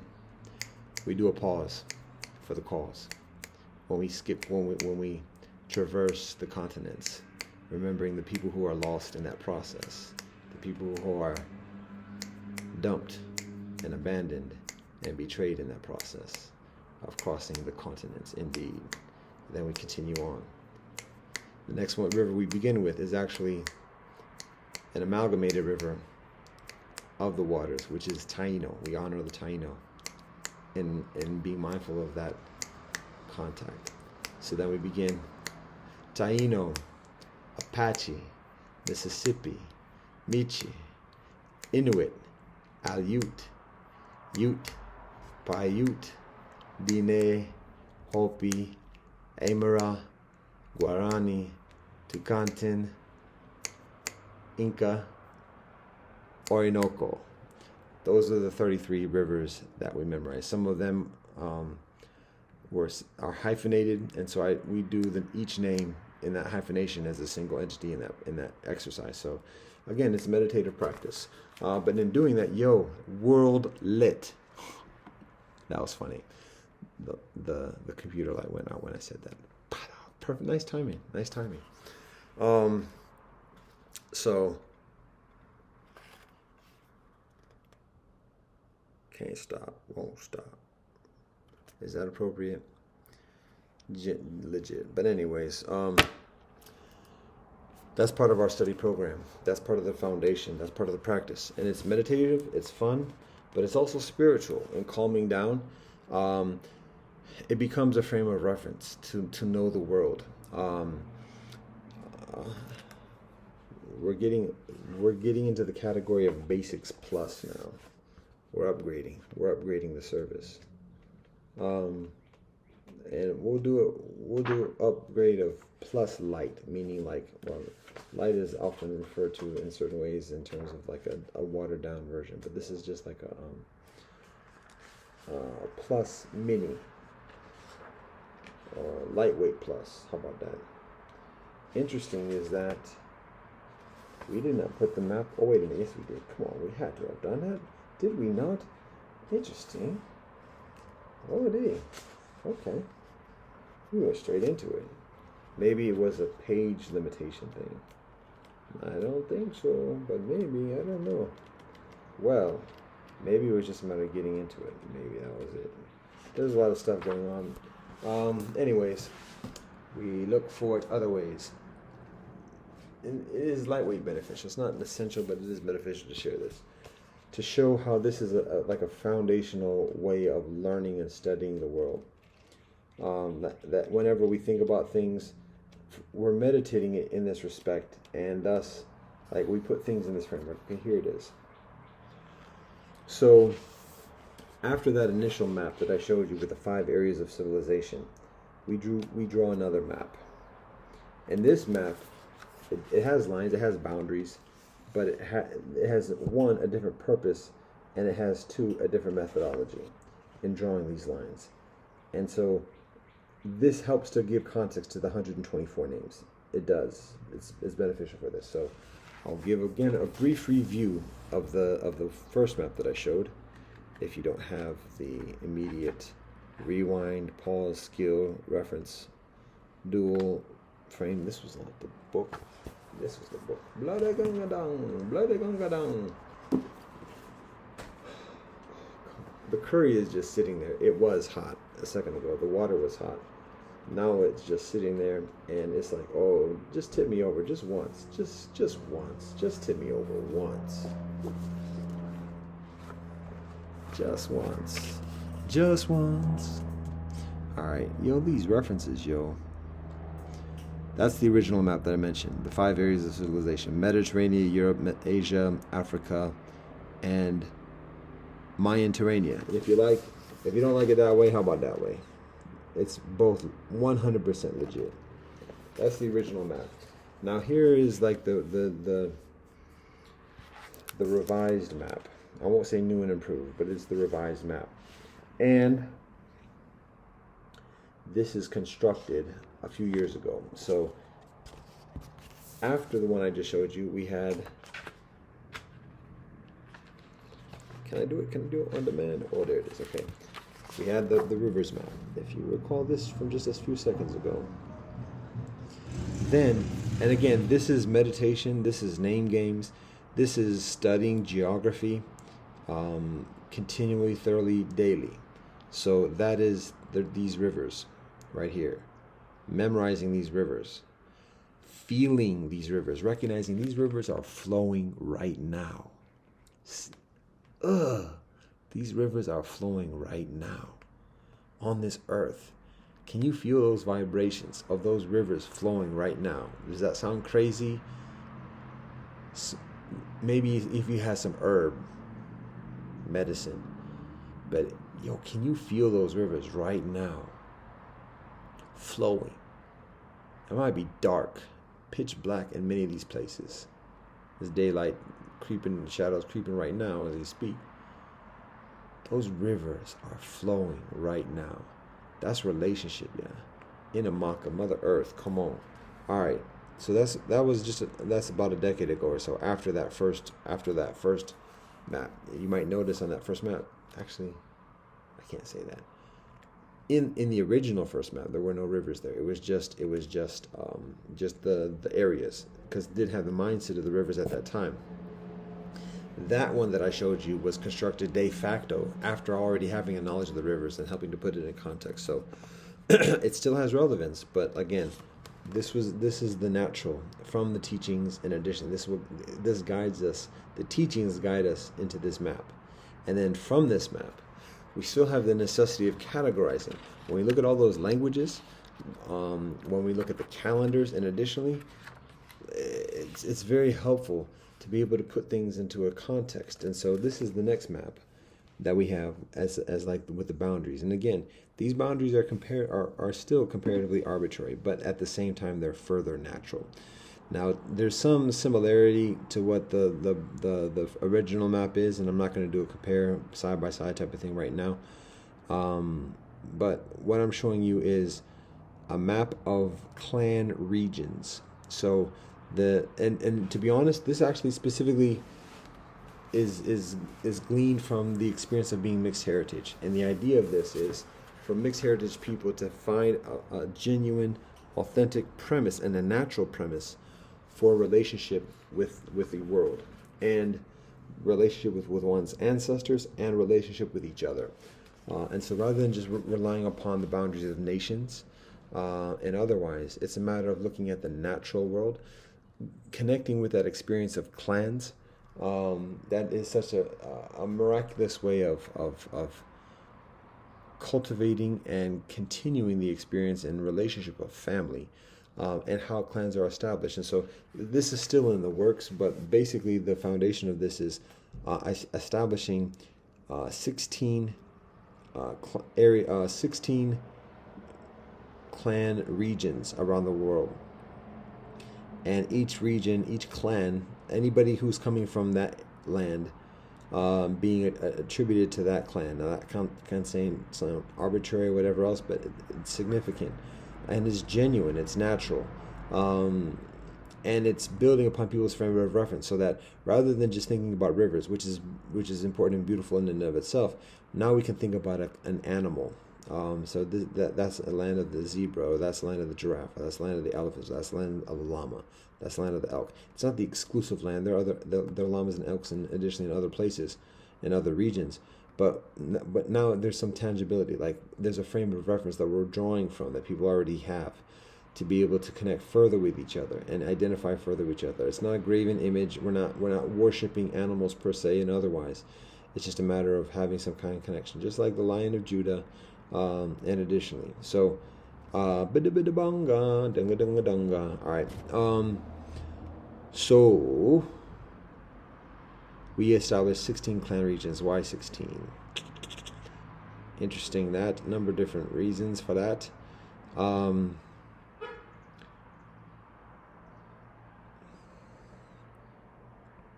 16 is a comparatively even number. It's 4 squared. So the mathematics lends itself further to categorization. We're not going to say separation or whatever, but categorization. I'm trying to remember, to be honest, the specific sequence, because there's a lot of rationales and there's a lot of adjustments on why the number of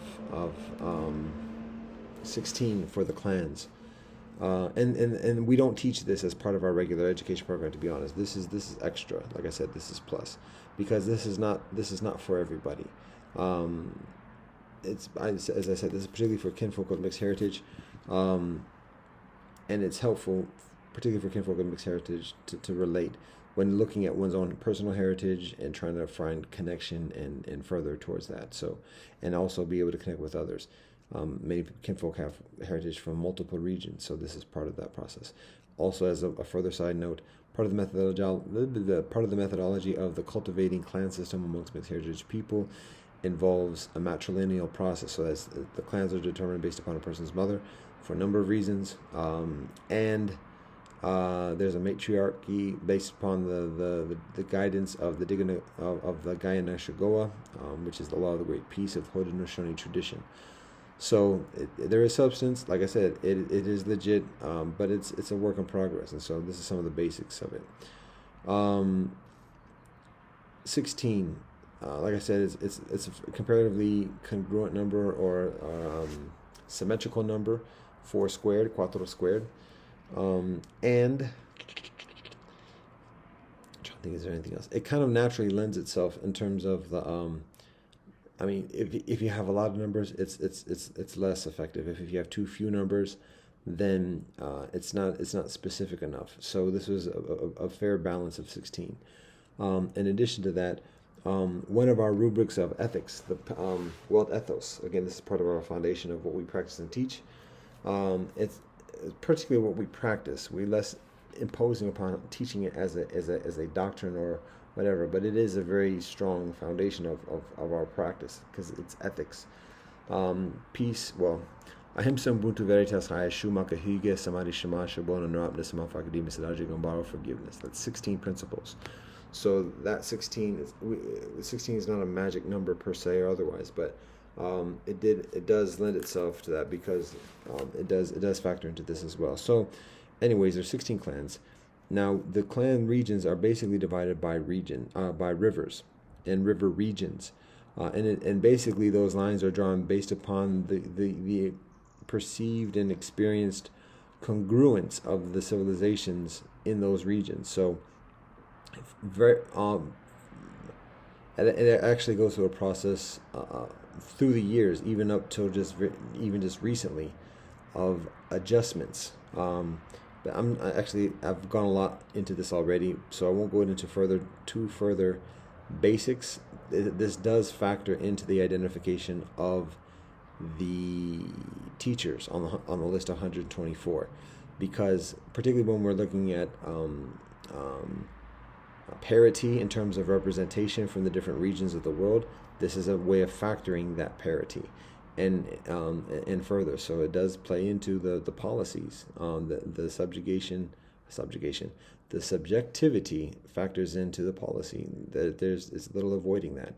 But we try to do our best in terms of explaining that. And it's not even a matter of being transparent. It's just a matter of being honest. And then at the same time, being flexible. When kinfolk have better rationales, and not just intellectual rationales, but practice and experience and credibility to say, yeah, no, we think we should do this, then the other, we are listening. But at the same time, it's not just a matter of having a bright idea, being smart, and having intellectual, mathematical.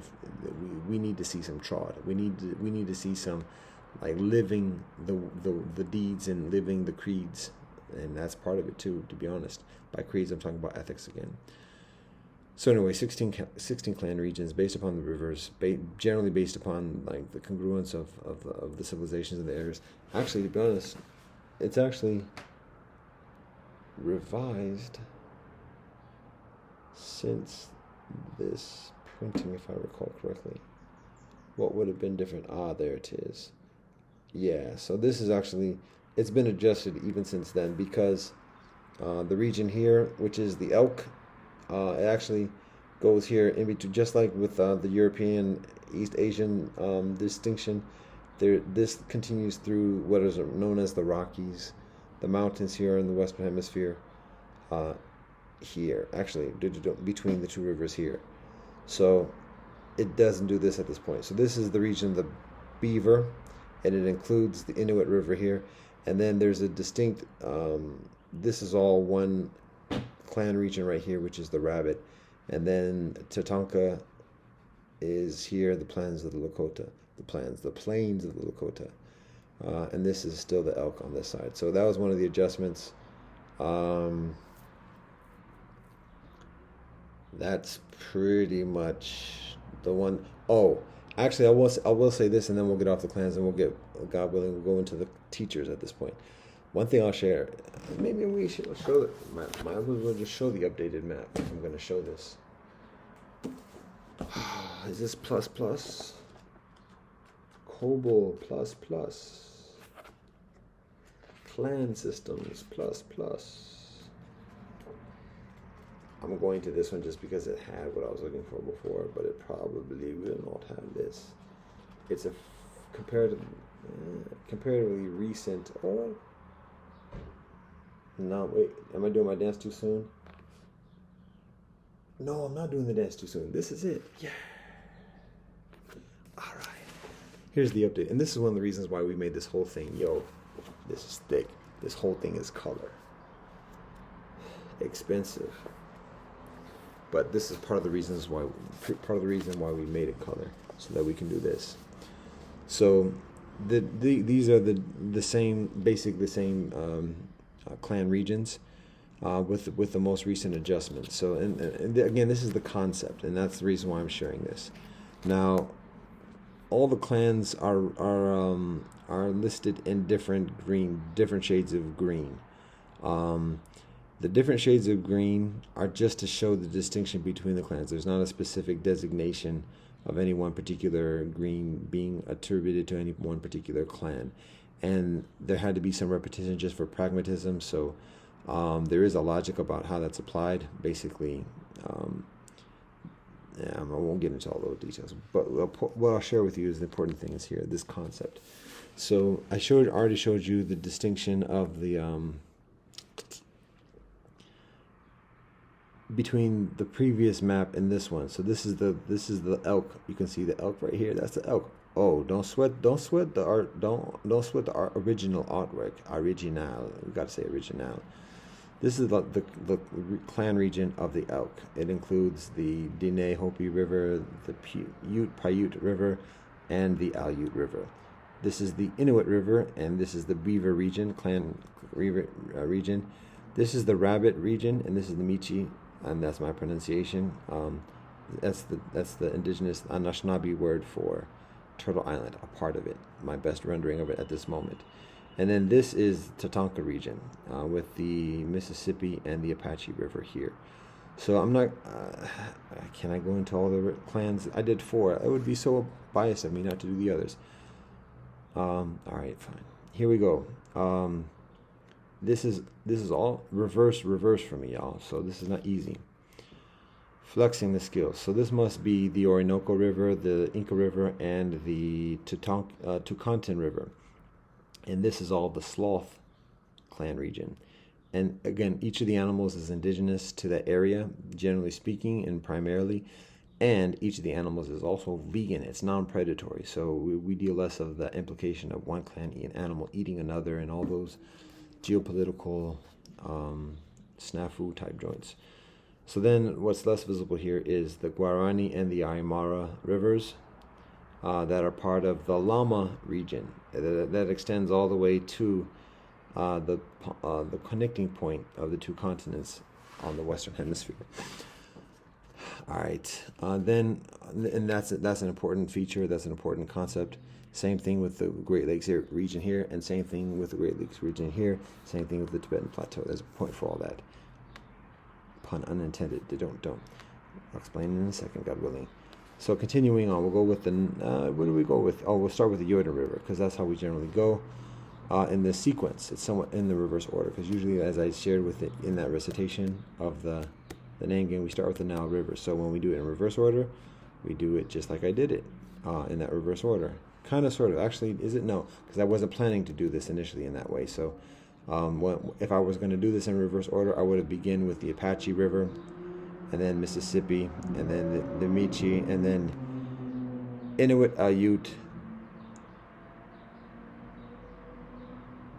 Ute. Wait a minute, what am I doing? This is backwards and reversed, and I'm looking at the screen rather than thing. If I were going to do this, if I were going to do this in reverse order, I would begin with Orinoco, Inca, Tucantin, Guarani, Aymara, and then going on this side,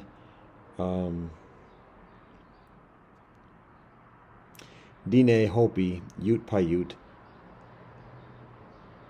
Aleut, Inuit, Michi, Mississippi, Apache, Taino, and then we do the leap with that pause, and we go to the Jordan. So now we continue on with the Jordan. Jordan, this is all part of the Ram clan, and it is the Jordan, the Surdarya, Amudarya. Actually, I think it's the other way around. Surdarya, Amudarya, Surdarya, Volga, and Danube River are all part of the Ram, this whole area of the Mediterranean that extends all the way through Iberia here. And then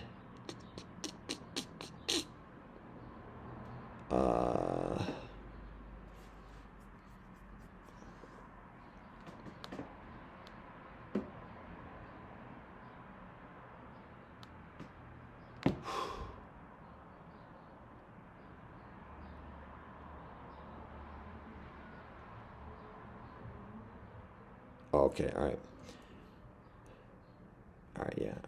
So then we have the Rhine. It's comparatively brief right here. Then we have the Ob, Yenisei, and Lena rivers. And that's all the Bison clan of Northern Europe. Then we have the Amur River, the Huang River, and the Yangtze River, which is part of the Panda clan. Then we have the Mekong River, and we have the Ganges River, and we have the Indus River, and that is part of the Elephant clan. Then we have the Indus River, and we have the Tigris. Actually, what did I just say? We have the Tigris River, and we have the Euphrates River, and that is part of the Horse clan. Okay.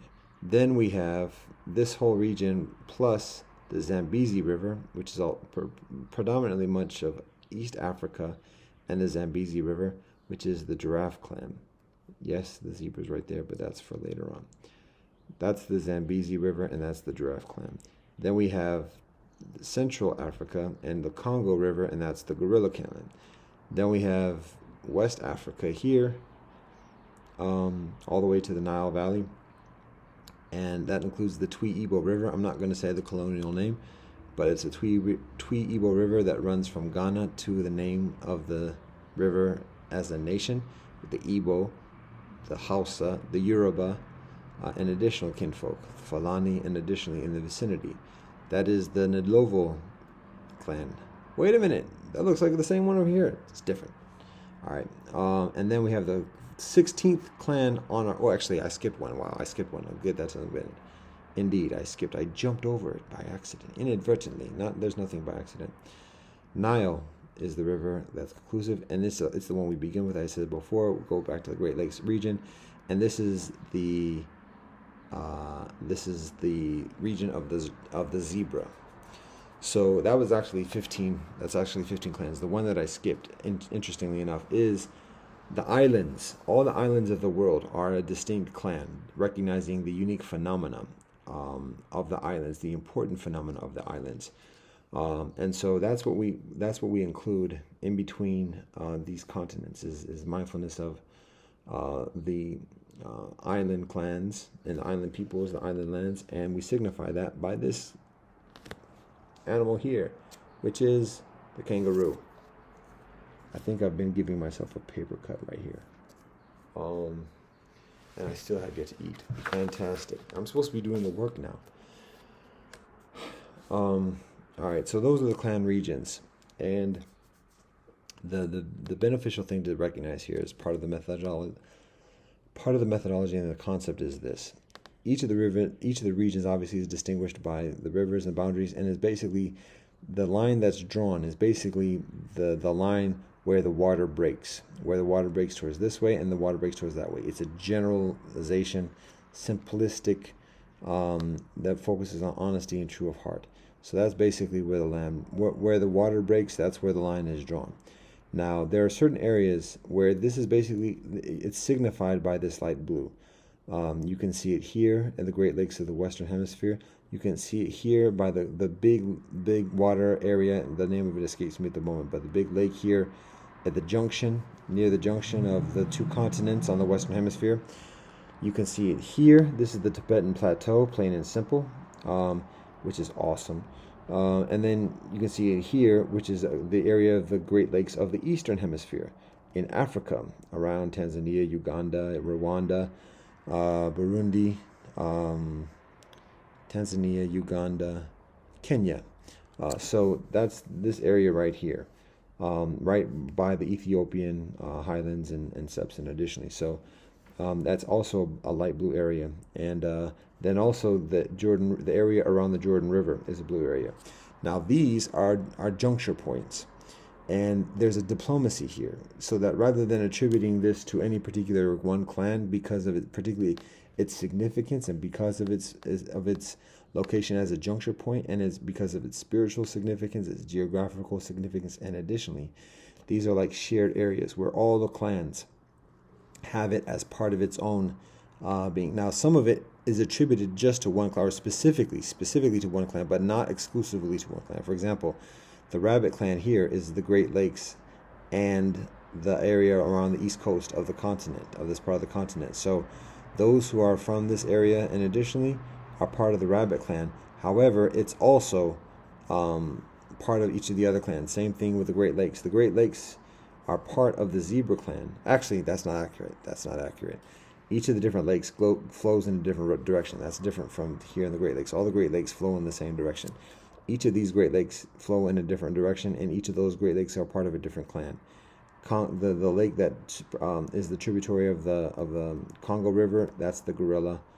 The two big lakes that contribute to the Nile River are part of the Zebra, and the lake that feeds into the Zambezi River is part of the Giraffe clan. So that's distinct from here. So just note that. Tibetan Plateau also is a universal area, a shared area from all the different clan regions that share that. So this is a high point. This is a high point. The Great Lakes actually is part of the high point that comes from, technically it's a lower elevation than the high elevations of this mountain range, but it's an extension because the mountain range continues here, and that's where the juncture region is established, and then connecting all the Great Lakes. Again, recognizing the significance. Similarly with here, recognizing the significance of the location. So that's the regions. Now, again, you can see a lot of the thinking, you can see a lot of the rationalization, you can see a lot of the diplomacy, you can see a lot of the effort and try to find like the honest and fair methodology of just categorizing. And it's not for the purpose of colonization or conquest. It's actually primarily for the purpose of reconnection, of bringing children back to these places and feeling comfortable and having some knowledge and reacclimating with kinfolk, with relatives and cousins in these places. So that's the purpose of it. And that's why we're able to do this, because the spirit that guides us knows this and supports this. So all thanks and praise to the Most High. So there's a lot that goes into just those decisions and where to draw lines and everything else like that. So all that being said, that's what precipitates the actual list of those 124 teachers. Okay.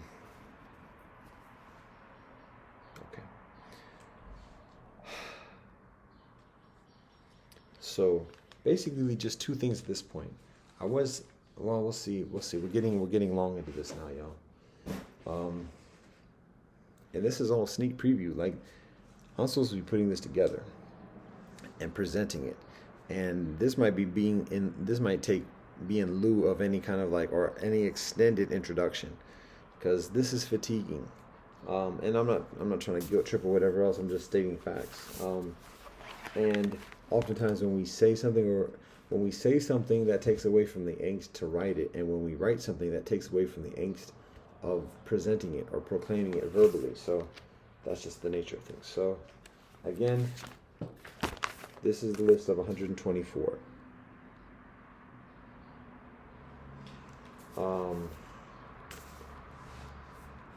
And we didn't just say, okay, we want to come up with a list. Again, there's a lot of iterations before this. I'll show you some, God willing, because we've had to learn who the teachers are and who the important teachers are. And even when there's many important teachers in the same lineage, is it appropriate to list and name all these teachers at the cost of excluding teachers of other lineages categorically? If we don't include the other teacher, the whole lineage is going to be absent. Whereas if we include just one or two from this lineage, people can still find the other teachers in that lineage, and we'll still have room to share some other lineages. So that's part of the logic and rationale in the decision making. It's not in here. We try again. Would you like to try again? Fatigue is setting in. Fatigue is setting in. Fatigue is setting in. The songs probably don't help because that's further energy being utilized, even if it helps to keep things active and further entertaining for an audience that is not in the immediate presence of ourselves right now. They can do fast forward and rewind all they like. Come on, yeah. Alright, what I'm looking for is actually very, very simple. It's here somewhere. I'm not concentrating sufficiently to say where it would be. Okay, it should be somewhere very nearby. It should be somewhere very nearby.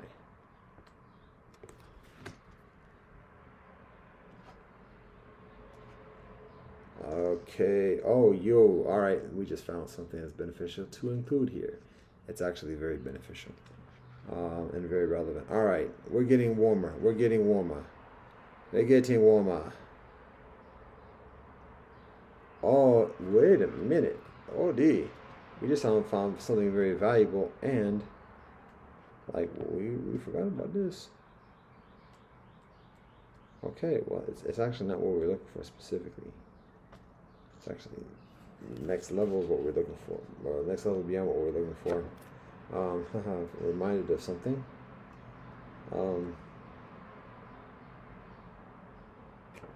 Treasures that no one appreciates, at least in this lifetime to date.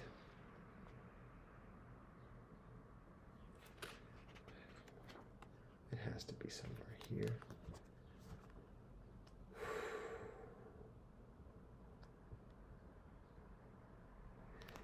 I'll share this. These are the 16 principles that I mentioned before. Ahimsa, Ubuntu, Veritas, Chaya, Shu, Maka, Higa, Samadhi, Shema, Shobono, Narap, Nisamafo, Academia, Sadaji, Gambaro, Forgiveness.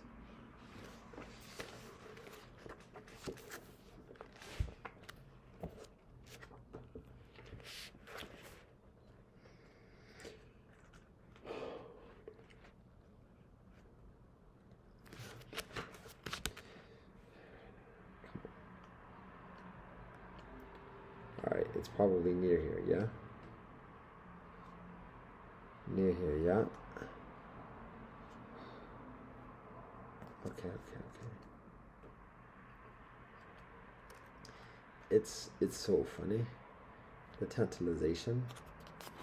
It is funny.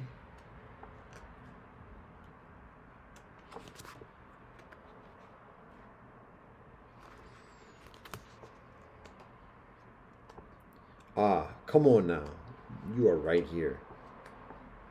All you.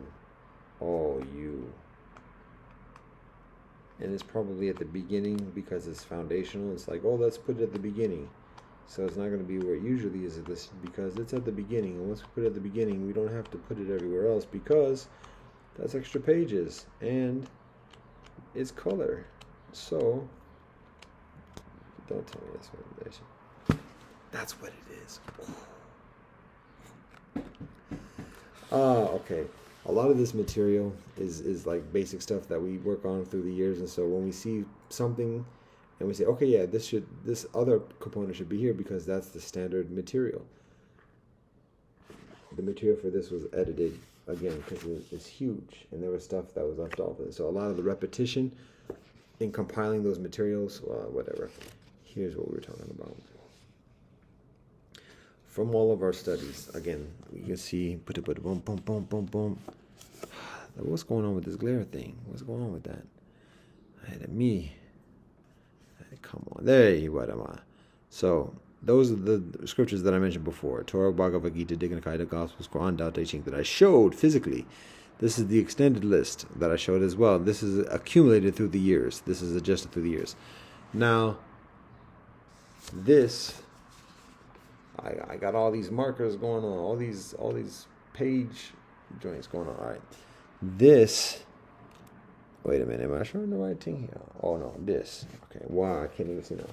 That's how late it's getting. I'm getting silly now. This is the list of all the books that I mentioned, all the books that are right there that I'm not going to pick up and show.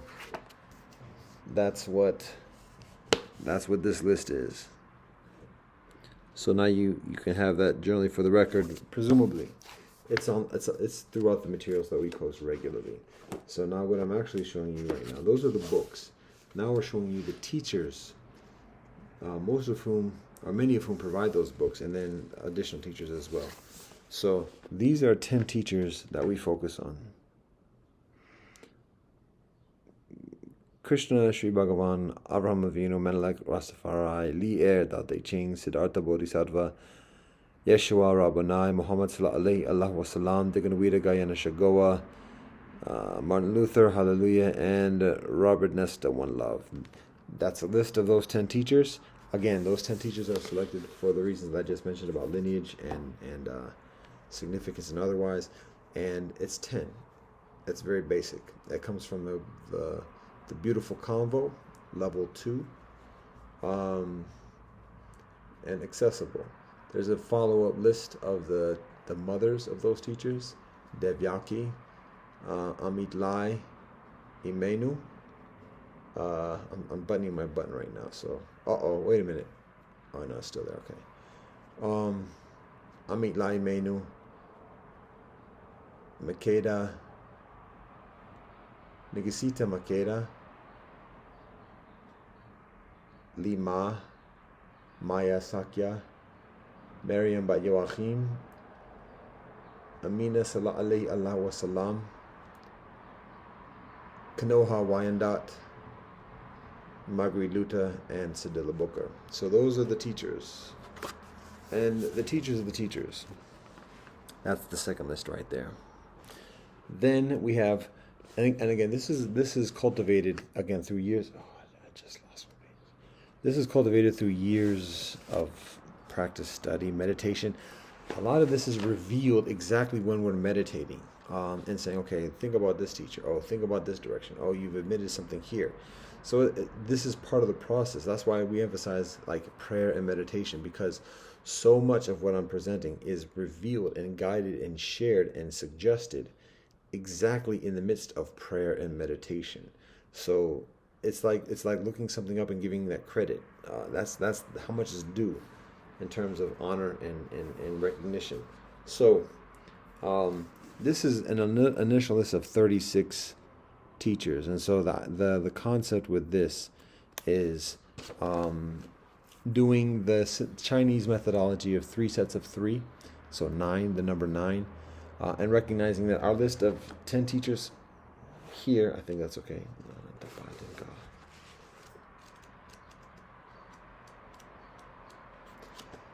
Our initial list of 10 teachers, I mean, that's very helpful as a root foundation, like it's a very fundamental foundation. It's a part of our mantra that we have ready, and additionally that we practice.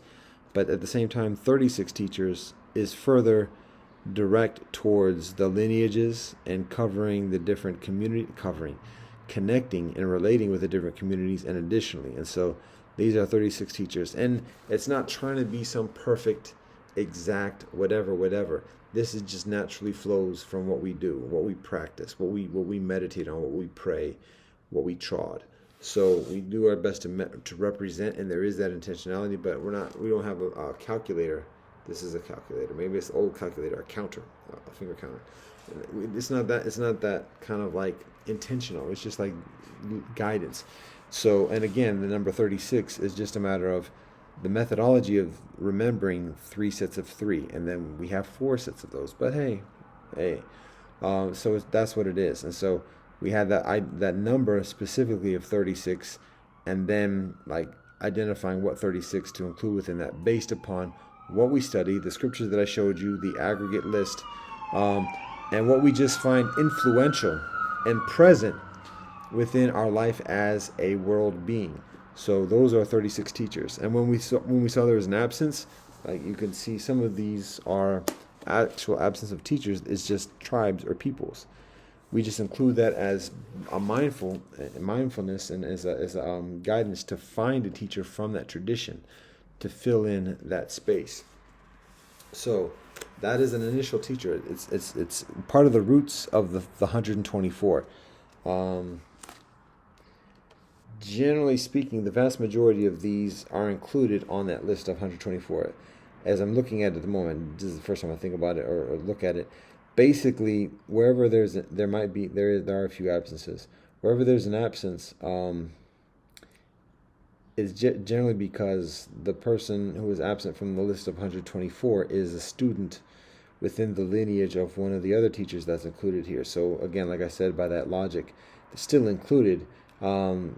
but just indirectly. So, and that's not spin or whatever else. I mean, that's just legitimate logic and facts. So,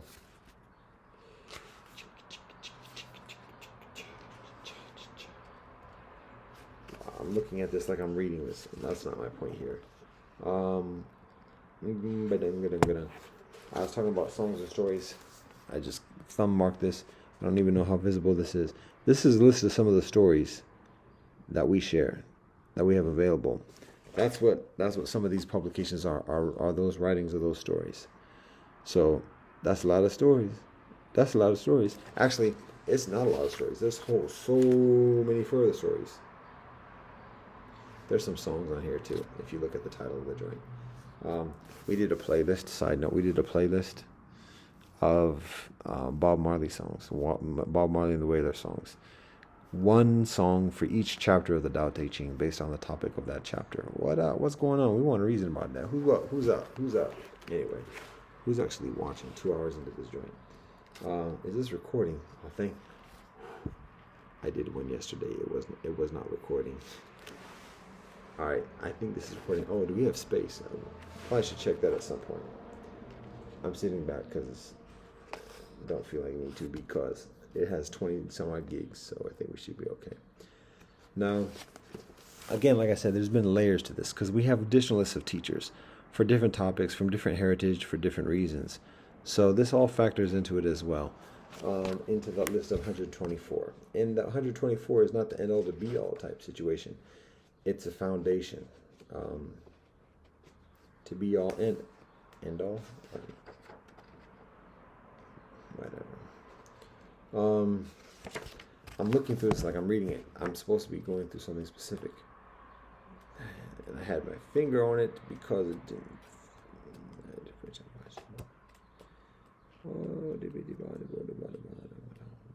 I have to think about what it actually was. The two things. Okay, actually, are we there already? We may be there already. Okay. So I showed some of the initial lists of teachers and like the process. I showed the principles. All right, now here's where things come together, because this is, like I said, this is fine-tuned.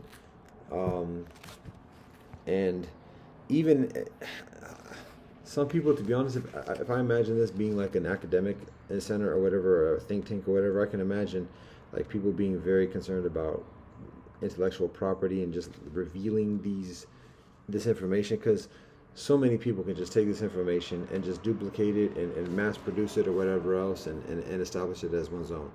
But what we recognize is that the significant value of the education comes from the teachers. The information is the information. The information is extremely valuable.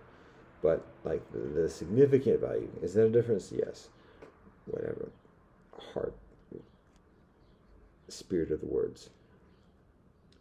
Significant value of the education is the relation from the teacher to the recipient, to the student, and that's something that is don't have to copyright that, because it's a unique phenomenon. So, and it's not just a matter about my personal charisma. It's a matter about the practice and additionally the honesty. Because if cats is stealing things and duplicating and trying to get it over, they're not practicing the discipline. So that diminishes what's actually taught. Students aren't believing it. Students aren't buying it. The students just say, how much money can we make if we memorize this? That's not it. That's not the education. So again, like I said, this stuff, we've been on this for a long time. We're not superhuman or anything, or not invincible, but just recognizing there's no stealing this, because stealing is antithetical to what we are sharing. So, all right, there we go. Fantastic. We just had that explained.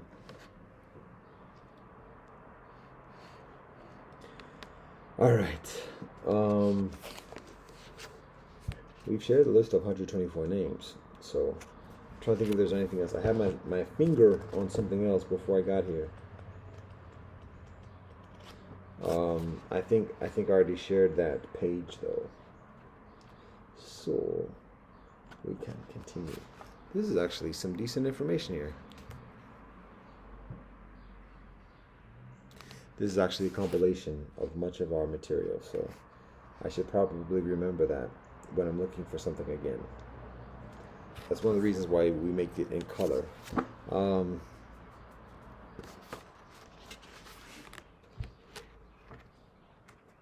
So smart, so forward thinking, so considerate, so. All right, we're about to get into some nice stuff here. Let me tell it. Let me over talk it. Let me just hype it up so much. You know what I will say is I'll share a story that actually precipitates this. It's relevant. It's relevant. All right. Even just in this past year, I'm in a conversation, a powwow, a reasoning, a cipher. In that cipher, there's an auntie, a matriarch, hard nose, respect, who's grilling me, and beyond where my patience levels are accepting, and I let that be known in a respectful way. Like, yeah, I'm fatigued at this moment. I just come from this side there. I'm dealing with things right now. I have less patience to be grilled. And not just that, but my parents or my ancestry being disrespected because of my heritage and the suspicions and accusations accordingly. So, yeah. Anyways, without getting to all the things, it's a beautiful thing, and it's a beautiful session, and it's a beautiful reasoning. It's also very difficult because when kinfolk are disrespectful for me, that's one thing, and that's less tolerable these days at this point because very little reason for that. But when people are further disrespectful to my ancestors and calling in my forebears into question, and additionally, whilst the whole time presuming to be a person of authority that respects ancestors, again, it's like not only a matter of me defending my ancestors or whatever, or just honoring my ancestors, but like what you're doing is undermining, or what that person is doing is undermining what that person is claiming to be that person's self. So for their own person's benefit, I can't accept like just receiving it like that. So anyways, that was the context. Getting grilled, and the thing is this: being grilled because I'm being vetted. I'm being discerned. Yo, is this cat for real? We about to make some investments. We about to do some things, and we got to make some nasty decisions, and we got to make a decision about this brother right here, about whether we're gonna do something or not do something. So that's the kind of situation. Now, anyways, without getting into further whatever, I let it be known, like, look, I'm sitting here, I'm respectful, I'm answering questions, even though, I'm established. I could be asking questions, but it's not about that. I've been answering questions, and I've been respectful, but we're reaching a point here. And so from that, once I said that, there was a kind of backing off. And so, and I know all the time, when anybody's coming at me for any reason, people are doing their very best. And anybody who's coming at me at this moment, they are striving. How do I know that? When you are in the middle of the ocean and you are treading water, you know everybody else in the middle of the ocean is treading water too, who's swimming up to you. They're not walking, generally speaking. They're treading water, and I live a life where anybody around me who comes in my presence, how else I put it? If you live in a steam room, like that's the conditions. So for cats to be in my presence, I'm a piece of shit, and I walk with God. I know better or worse than anybody else, but I know I live in an environment, just like a spiritual environment, where it's trotting. Whatever people are doing to be in my presence, to be shared, you're trotting. So I have to respect that. Even the cats is coming at me crosswise, kinfolk pointing a gun at me in my face. They're trotting, and I know that because I know the environment around myself. So ain't no guarantees and ain't no invincibilities, but I know cats are trotting because that's the environment that I live in. So, and that's straight up, dead up. That's facts. All of that. That's life. So when I'm sitting there in that room and the auntie is grilling me like that, I know like there's a reason for that, because like for her to put herself in that position and avail herself to the consequences of that, not just what I do, but what the universe does. It's like there's something going on here. So okay, I'm gonna respect that, or I'm going to attend to that and answer what I can without being agitative or defensive or reactionary. But it got to a point like, okay, hold up, I'm fatigued right now, and da da da da da. So, anyways, point is, like, there was a space, there was like a calmness, and the people would say, okay, all right, let's ease up a while, because it becomes so obvious, like people are coming at me like, well, yo, I just walked in here, so what's going on? And so people eased up, whatever, and the conversation kind of relaxed a little bit, and it was like okay, we're done with our vetting process at this point. Didn't know what the necessary yes or no may have been, and I wasn't even registering it. I'm doing my best just to answer the questions honestly, because I'm being one, we're taught to be polite since youngins, but two, as spiritual teachers, and additionally, whenever people ask us, we do our best to answer as fully as we can, honestly as we can. So even when it's disrespectful, it's like, whoa, why does this cat come in at me with disrespect? Okay, let me answer it. Let me find out how to answer it. So anyways, all that being said, after like the grilling kind of calms down, and additionally, and things get further congenial and conversational, I can see there's still some dissatisfaction, and that there's a reason. There's a prodding. There's an intentionality with that prodding. It's too obvious. So I'm trying, there just was that feeling of unsatisfaction, like having yet to be satisfied or convinced.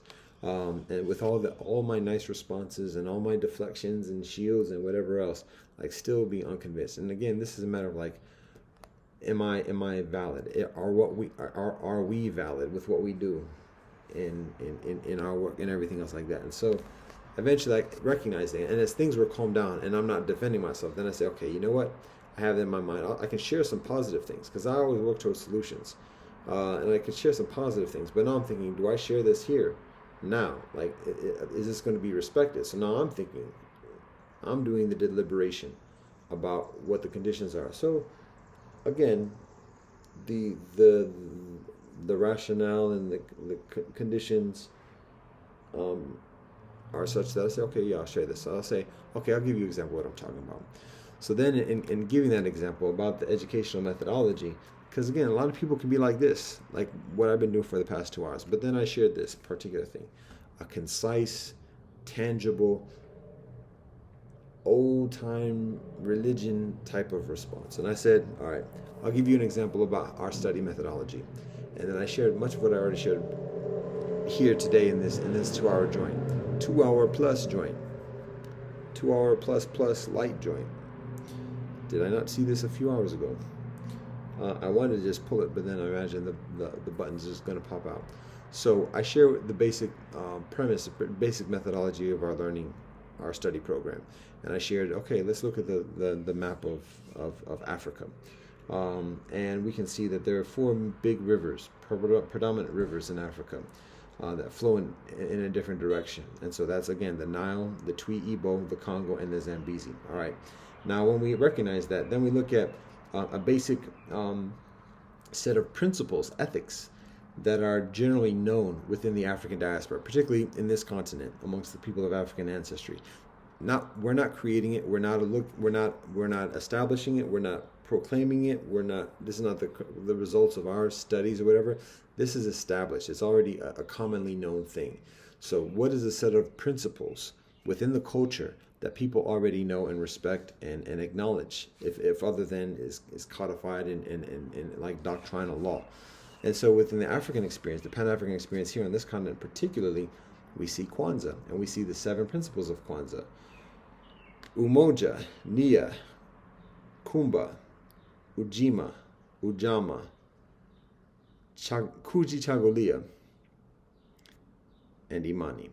I didn't do it in the exact order, and there's reasons for that. But anyways, those are the 7 principles. So again, Umoja, Kujichagulia, Nia, Kumba, Ujima, Ujama, and Imani. I'm not going to translate it at the moment. It's in our materials.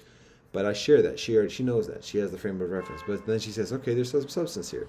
And so, okay, then we take those principles. And then we find within African history, particularly commonly known African history, we find legends that exemplify one of those principles each. So, and then we see what region, what river region. We don't say clans because that's less applicable in the Pan-African experience per se. It is relevant, but it's less of a priority. So we just say the rivers, regions. So we look at the principles. What's a legend that exemplifies one of those principles, and then what river region are they from? So here it is, Menelek, exemplifying the principle of Imani, faith. Here we go. I just defined it for you. Imani, faith, from the river Nile region. Another one is, we're adjusting this now, but it's Manis, from Egypt. The principle Nia in the Nile region. Then we have again, this is adjusted since that time.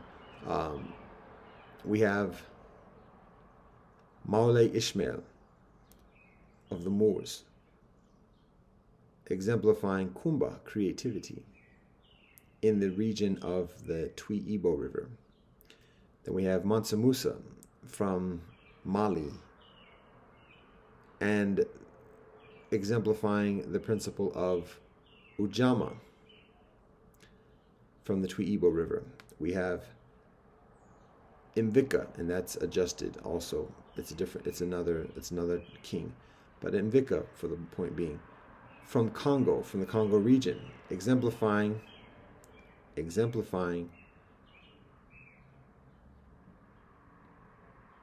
the principle of Umoja, unity. Ujamaa is collective work and responsibility. Ujamaa is collective economics, cooperative economics. Umoja is unity. Mvika, Congo. Then we have Shaka Zulu, exemplifying the principle of Kuji Chagulia, self-determination, from the river region of the Zambezi River.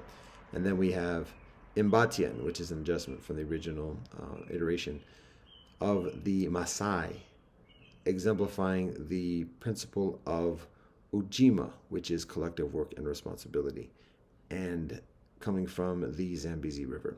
So right there, that's a frame of reference for studying Pan-African history, Pan-African culture, because we have the geography and the rivers. It's easy to remember. Children can remember.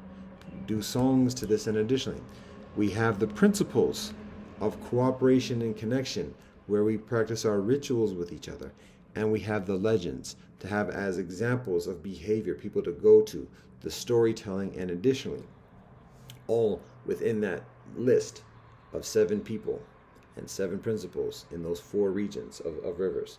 So when I share that, we could see, and by we, I'm talking about the kinfolk in the room and myself, I'm speaking, we could see there's resonance, there's recognition. Okay, no, I see what you're talking about. All right. And additional iterations, and sharing it with hard-nosed, hard-head, head-knocker kinfolk who don't play, old heads. Similar response. Respect, and we give all thanks and praise to the Most High. And by respect, it's us respecting kinfolk who recognize what we are, the value of what we do, and the value of who shares what they share within what we present. So we're humbled by that, and the tears are still in these weary eyes, because of the humbleness and the thankfulness, the gratitude, the gratefulness that we have when this is seen. So that's Africa. And now there's a number of reasons why that's primarily, Africa is primarily one of the first places or segments of the world that we cultivate this in. Perhaps it's a matter of there being further demand, immediate demand, and additionally, again, it's temporal biases. However, recognizing that,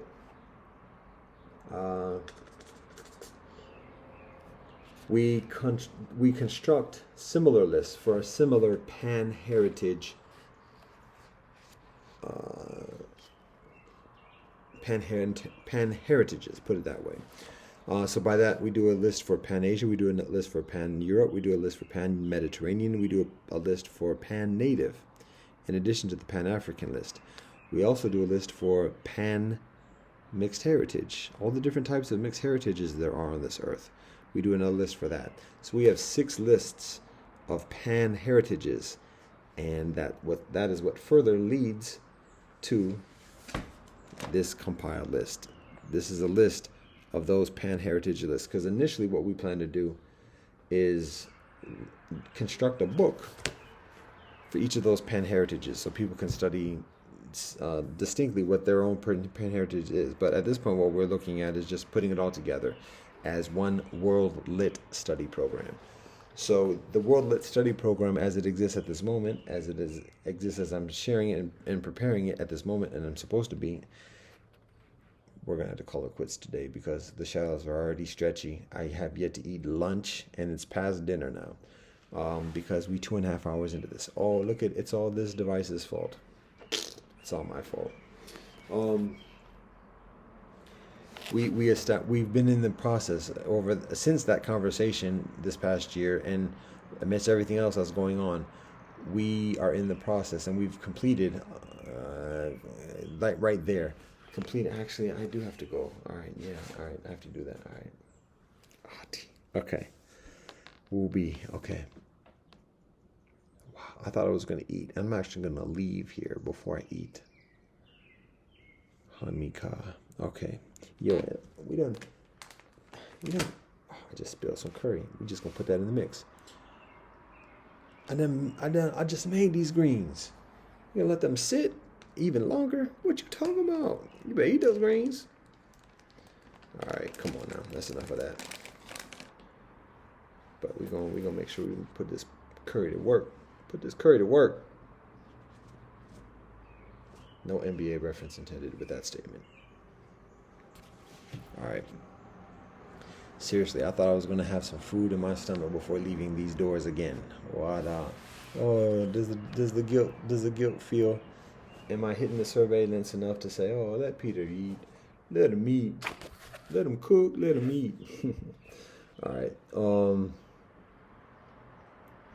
db. So, anyways, since that time this past year, we've been working. We've already cultivating that, but in terms of intentionally organizing it, we organize a Pan Heritage list for different areas of the world as well.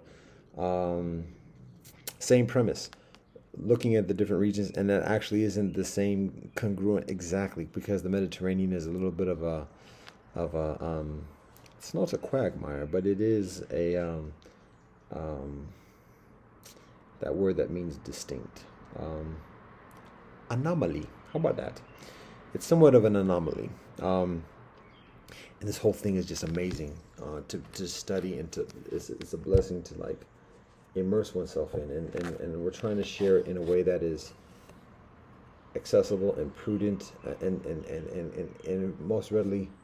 Whoa, my disc is almost full. Serious already. Kwangara. We've been recording happy, have we? Okay, we got 3G, so we should be wrapping this up presumably, and that's being a little bit personal. This is the first time I actually see a warning. So, all right, come on, let's finish up here. We're not going to get into the different names or the details of the different names. We're going to have to do a part 2 to this joint. I'm not the only one not being fed. All right, let's finish. Let's get to a nice stopping point here, God willing. So we put a list together for each, based on the same premise. The rivers, then the teachers. Yeah, actually, we did basically do it in that order. For a number of reasons. Won't get into a lot of explanation again because we got the battery warning, not the battery warning, but the disk storage warning, and I was so confident just a minute ago. That's what we get. Hubris, pride precedes a fall. Rivers, teachers, and principles, and we're still working on. Do we? Oh, okay. Rivers, teachers, and principles. Same basic elements to put together as a way of remembering just the basics, the foundation of each heritage in each continental area. So that's what this is. Again, this is a compilation of those 6 lists of those different heritages. We also have a seventh list, which is a pan-island heritage, which is basically it's basically all the people who are on the original list. It's not additional people. It's the same 124, but only those that are from islands, to give that aggregate, that experience of the pan-island experience of the world, to better understand the nature and the role and the purpose and the gifts that come from islands. All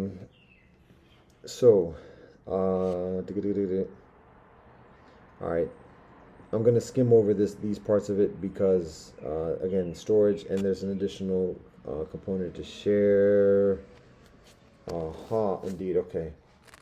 So this is an initial rendering of the lists for Pan Heritage Study for the purpose of the individual publications that I mentioned. So that is Pan-Asian, Pan-European. I don't even think I think I'll believe it was Pan-Native probably. All right. So I'll explain this, God willing, after I explain these. So this is the first one, Pan-Native. I showed Pan-Asian and Pan-European, and then there's Pan-Mediterranean. And again, this was an initial listing of those, an initial listing of the listings, and an initial listing of the teachers. You can see I'm fatigued already. From the different regions. Here's a list of the Pan Island, and then we have a list of the Pan Mediterranean. Now, the list for the Pan African is blank because the Pan African is actually what this is based off of.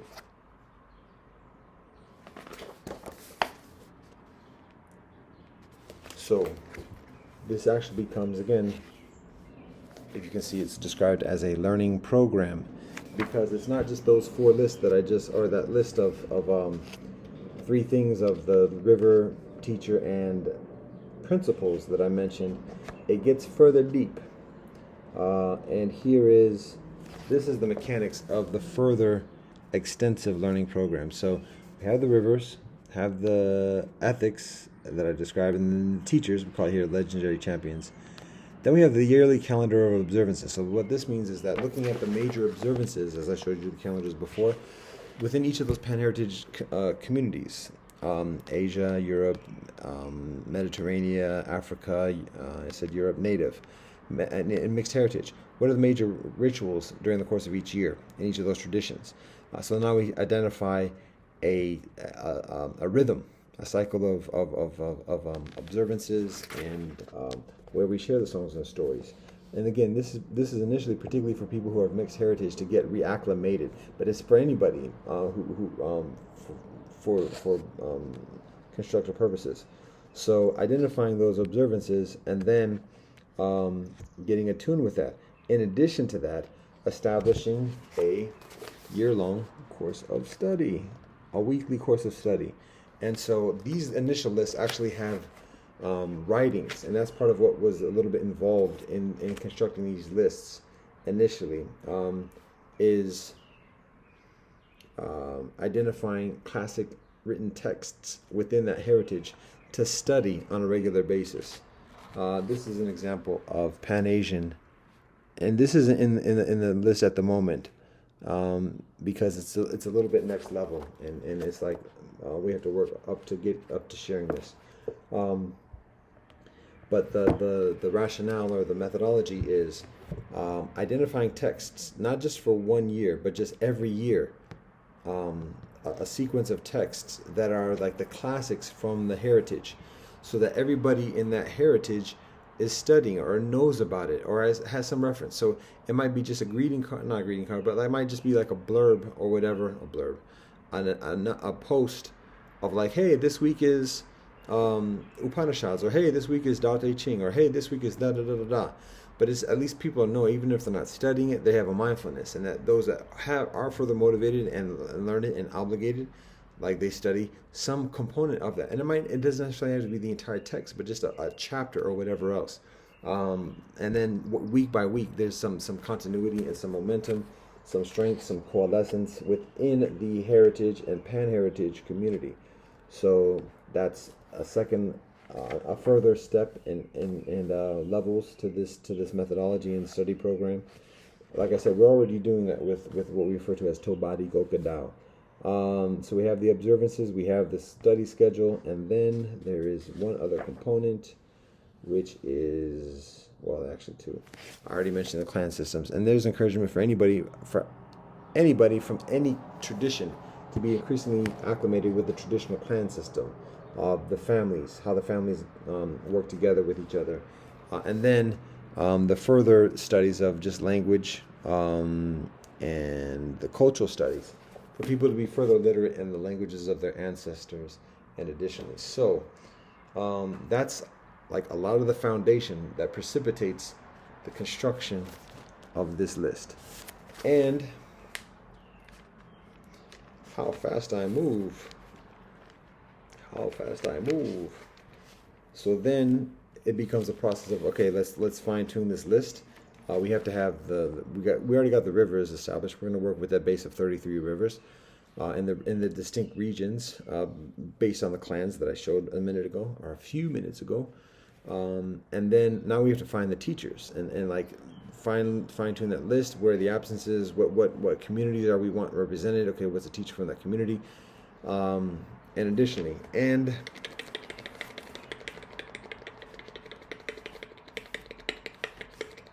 so we go through that list, and again, this is some of it. To be honest, we did just look it up at this moment, based upon, because that's just our frame of reference, my personal frame of reference. The vast majority of this are teachers that we know for a long time, and we cultivate like iterations and iterations of lists, and it basically.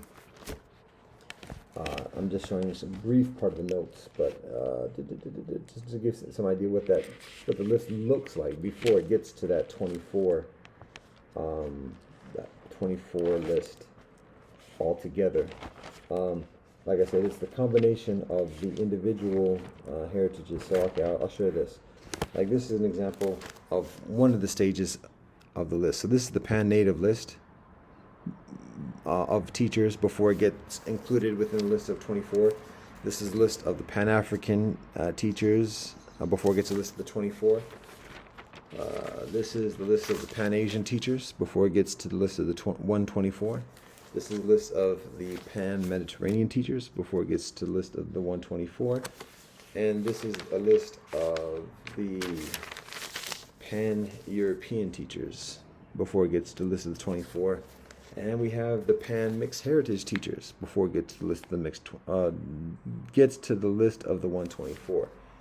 And then again, like I said, the collective of Pan-Island teachers is just out of all those other teachers that we just mentioned, which ones are from islands, and then we just include that as the Pan-Island heritage. So it's the same number, it's the same ones. And again, we look at authentic codes of ethics from each of those regions. So for Africa, it's I'm pushing it now as I'm getting into extra space here. Okay, we'll conclude with this, God willing.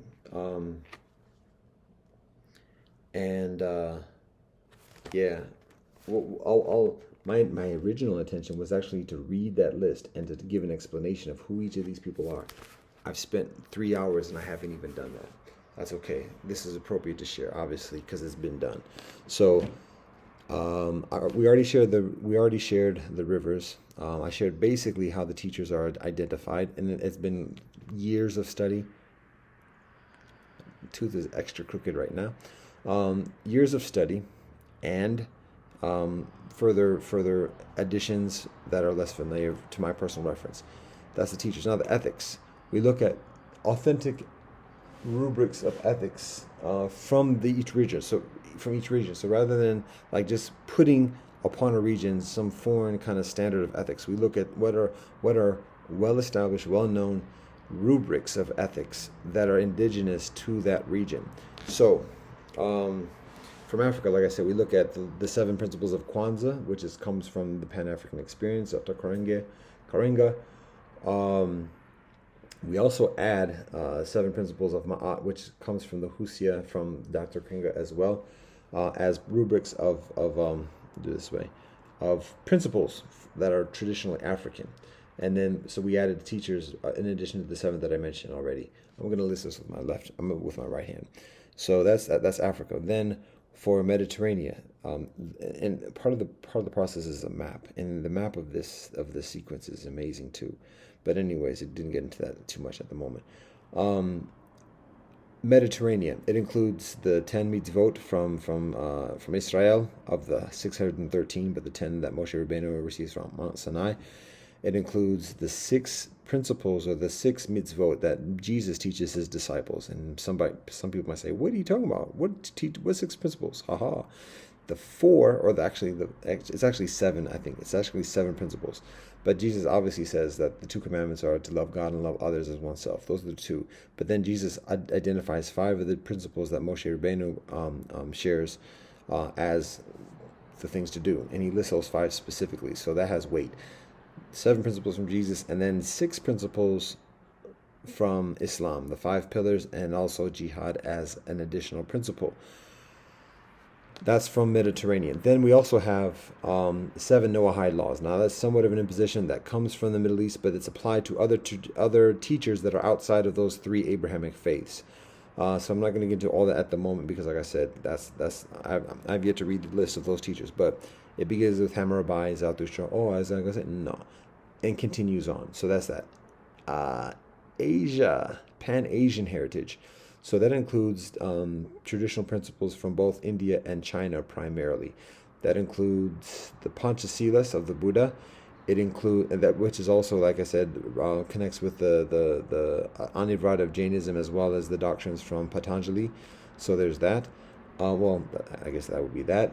And then there's also, what else we put? Wu Lun from Kongzi, which is the 5 primordial or 5 basic relationships. So in that respect, we take those. There's actually 6 principles with the Panchasilas, and then the additional Anavrat, which is non-possessiveness. 6 principles. We apply that to the 6 rivers: Indus, Ganges, Mekong, Yangtze, Huang, Amur. 6 rivers. So 1 principle for each of the rivers, and then the 5 relationships. Am I saying all of these? I don't have to, because I didn't say it all for the Mediterranean.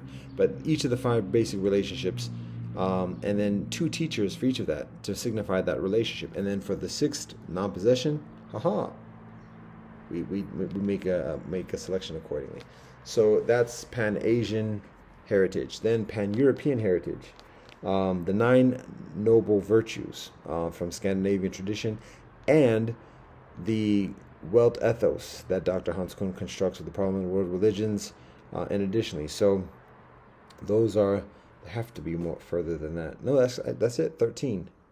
Yes. Okay, so that's Europe. And then for native heritage, we look at the 7 characteristics, the 7 requirements of the chiefs within the Guyana Shagoa, the law of the Great Law of the Haudenosaunee, the Iroquois Confederation. We also look at the 6 requirements or characteristics of those who are elected as leaders within the Guyana Shagoa. And then we look at the 7 characteristics of the clans established within the Ojibwe clan system. And I think it also includes Anishinaabe, but specifically we call Ojibwe. My knowledge is comparatively modest. We also include the basic principles within Native tradition that exist beyond an actual rubric. This includes creator, all our relations, creation, and then the different examples of that. Inamaka, grandfather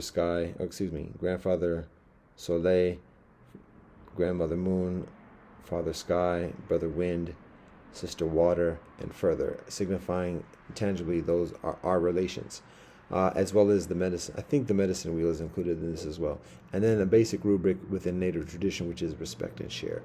One other element is 3 principles that come from, I think this is Guarani, from what we gleaned from our research. which is three principles, traditional principles that come before first contact, which is don't steal, don't lie, and don't.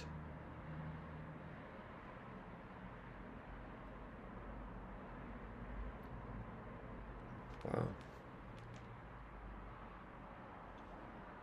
Oh yeah, don't be lazy. Now, whether that's an imperialistic rendering or otherwise, because it seems to be a very convenient um, doctrine for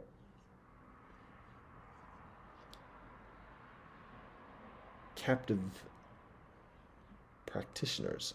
So, anyways, that's what we're going from the strength of our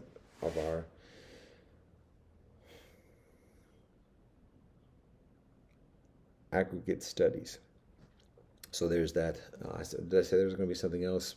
If we can conclude, um, hmm, we're pushing it now because this warning, 17 minutes ago, it says specifically 17 minutes ago, your disk is almost full. All right. There was something that was beneficial to share, but we might have to wrap this up very expediently.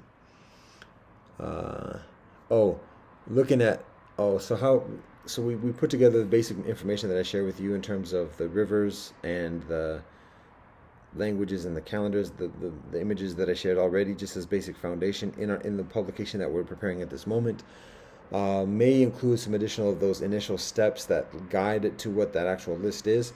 And then from there, just sharing the list and sharing the categories, sharing the principles, sharing the rivers, and additionally, and from there, timelines and maps, showing when each of the teachers exists in comparison to each other, and looking at the lineages, and additionally, and then showing them maps of where all the teachers are, what the regions are, the relationship that the regions have with each other, and maps of the migrations of the peoples and lineages accordingly.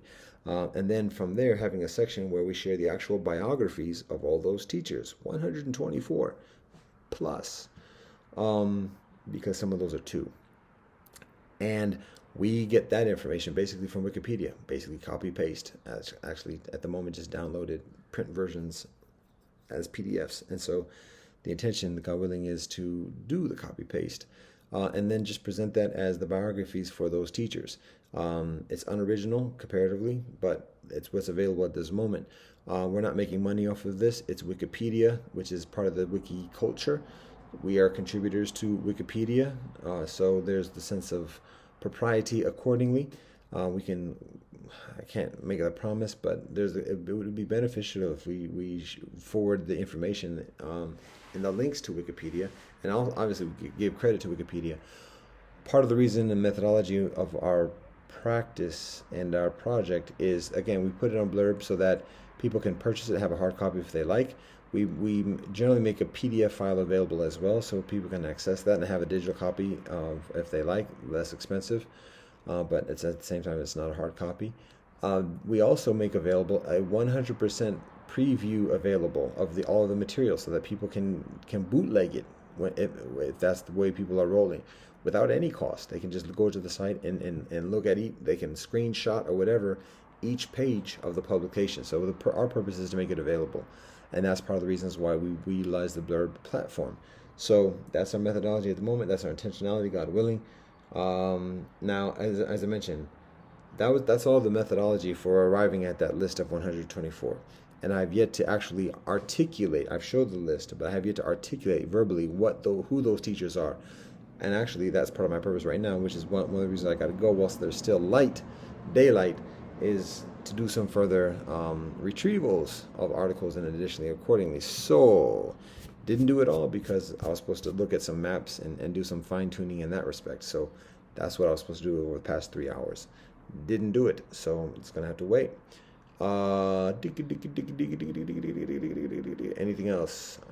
Figuring out if I go to the store and get some junk food. I got nice food right in front of me, but I'm hungry. I've eaten 2 pears, and it's been over 12 hours now.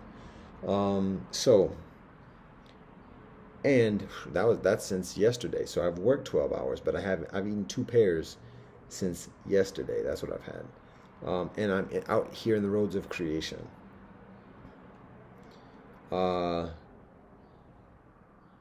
That's no joke. And it's getting dark. That's no joke. So I'm going to just leave this. Oh, temptation. That's the gist of it. That's our methodology. There's something else. I said the articles, and then there's some other component that we're intending in the publication. But that's going to be it for this moment. We kept it under 3 hours, God willing. 20 minutes ago, 21 minutes ago, save space by optimizing storage. We're getting multiple types of warnings. All right, well, that being said, we're going to give all thanks and praise to the Most High. And blessed love and peace of Rastafari.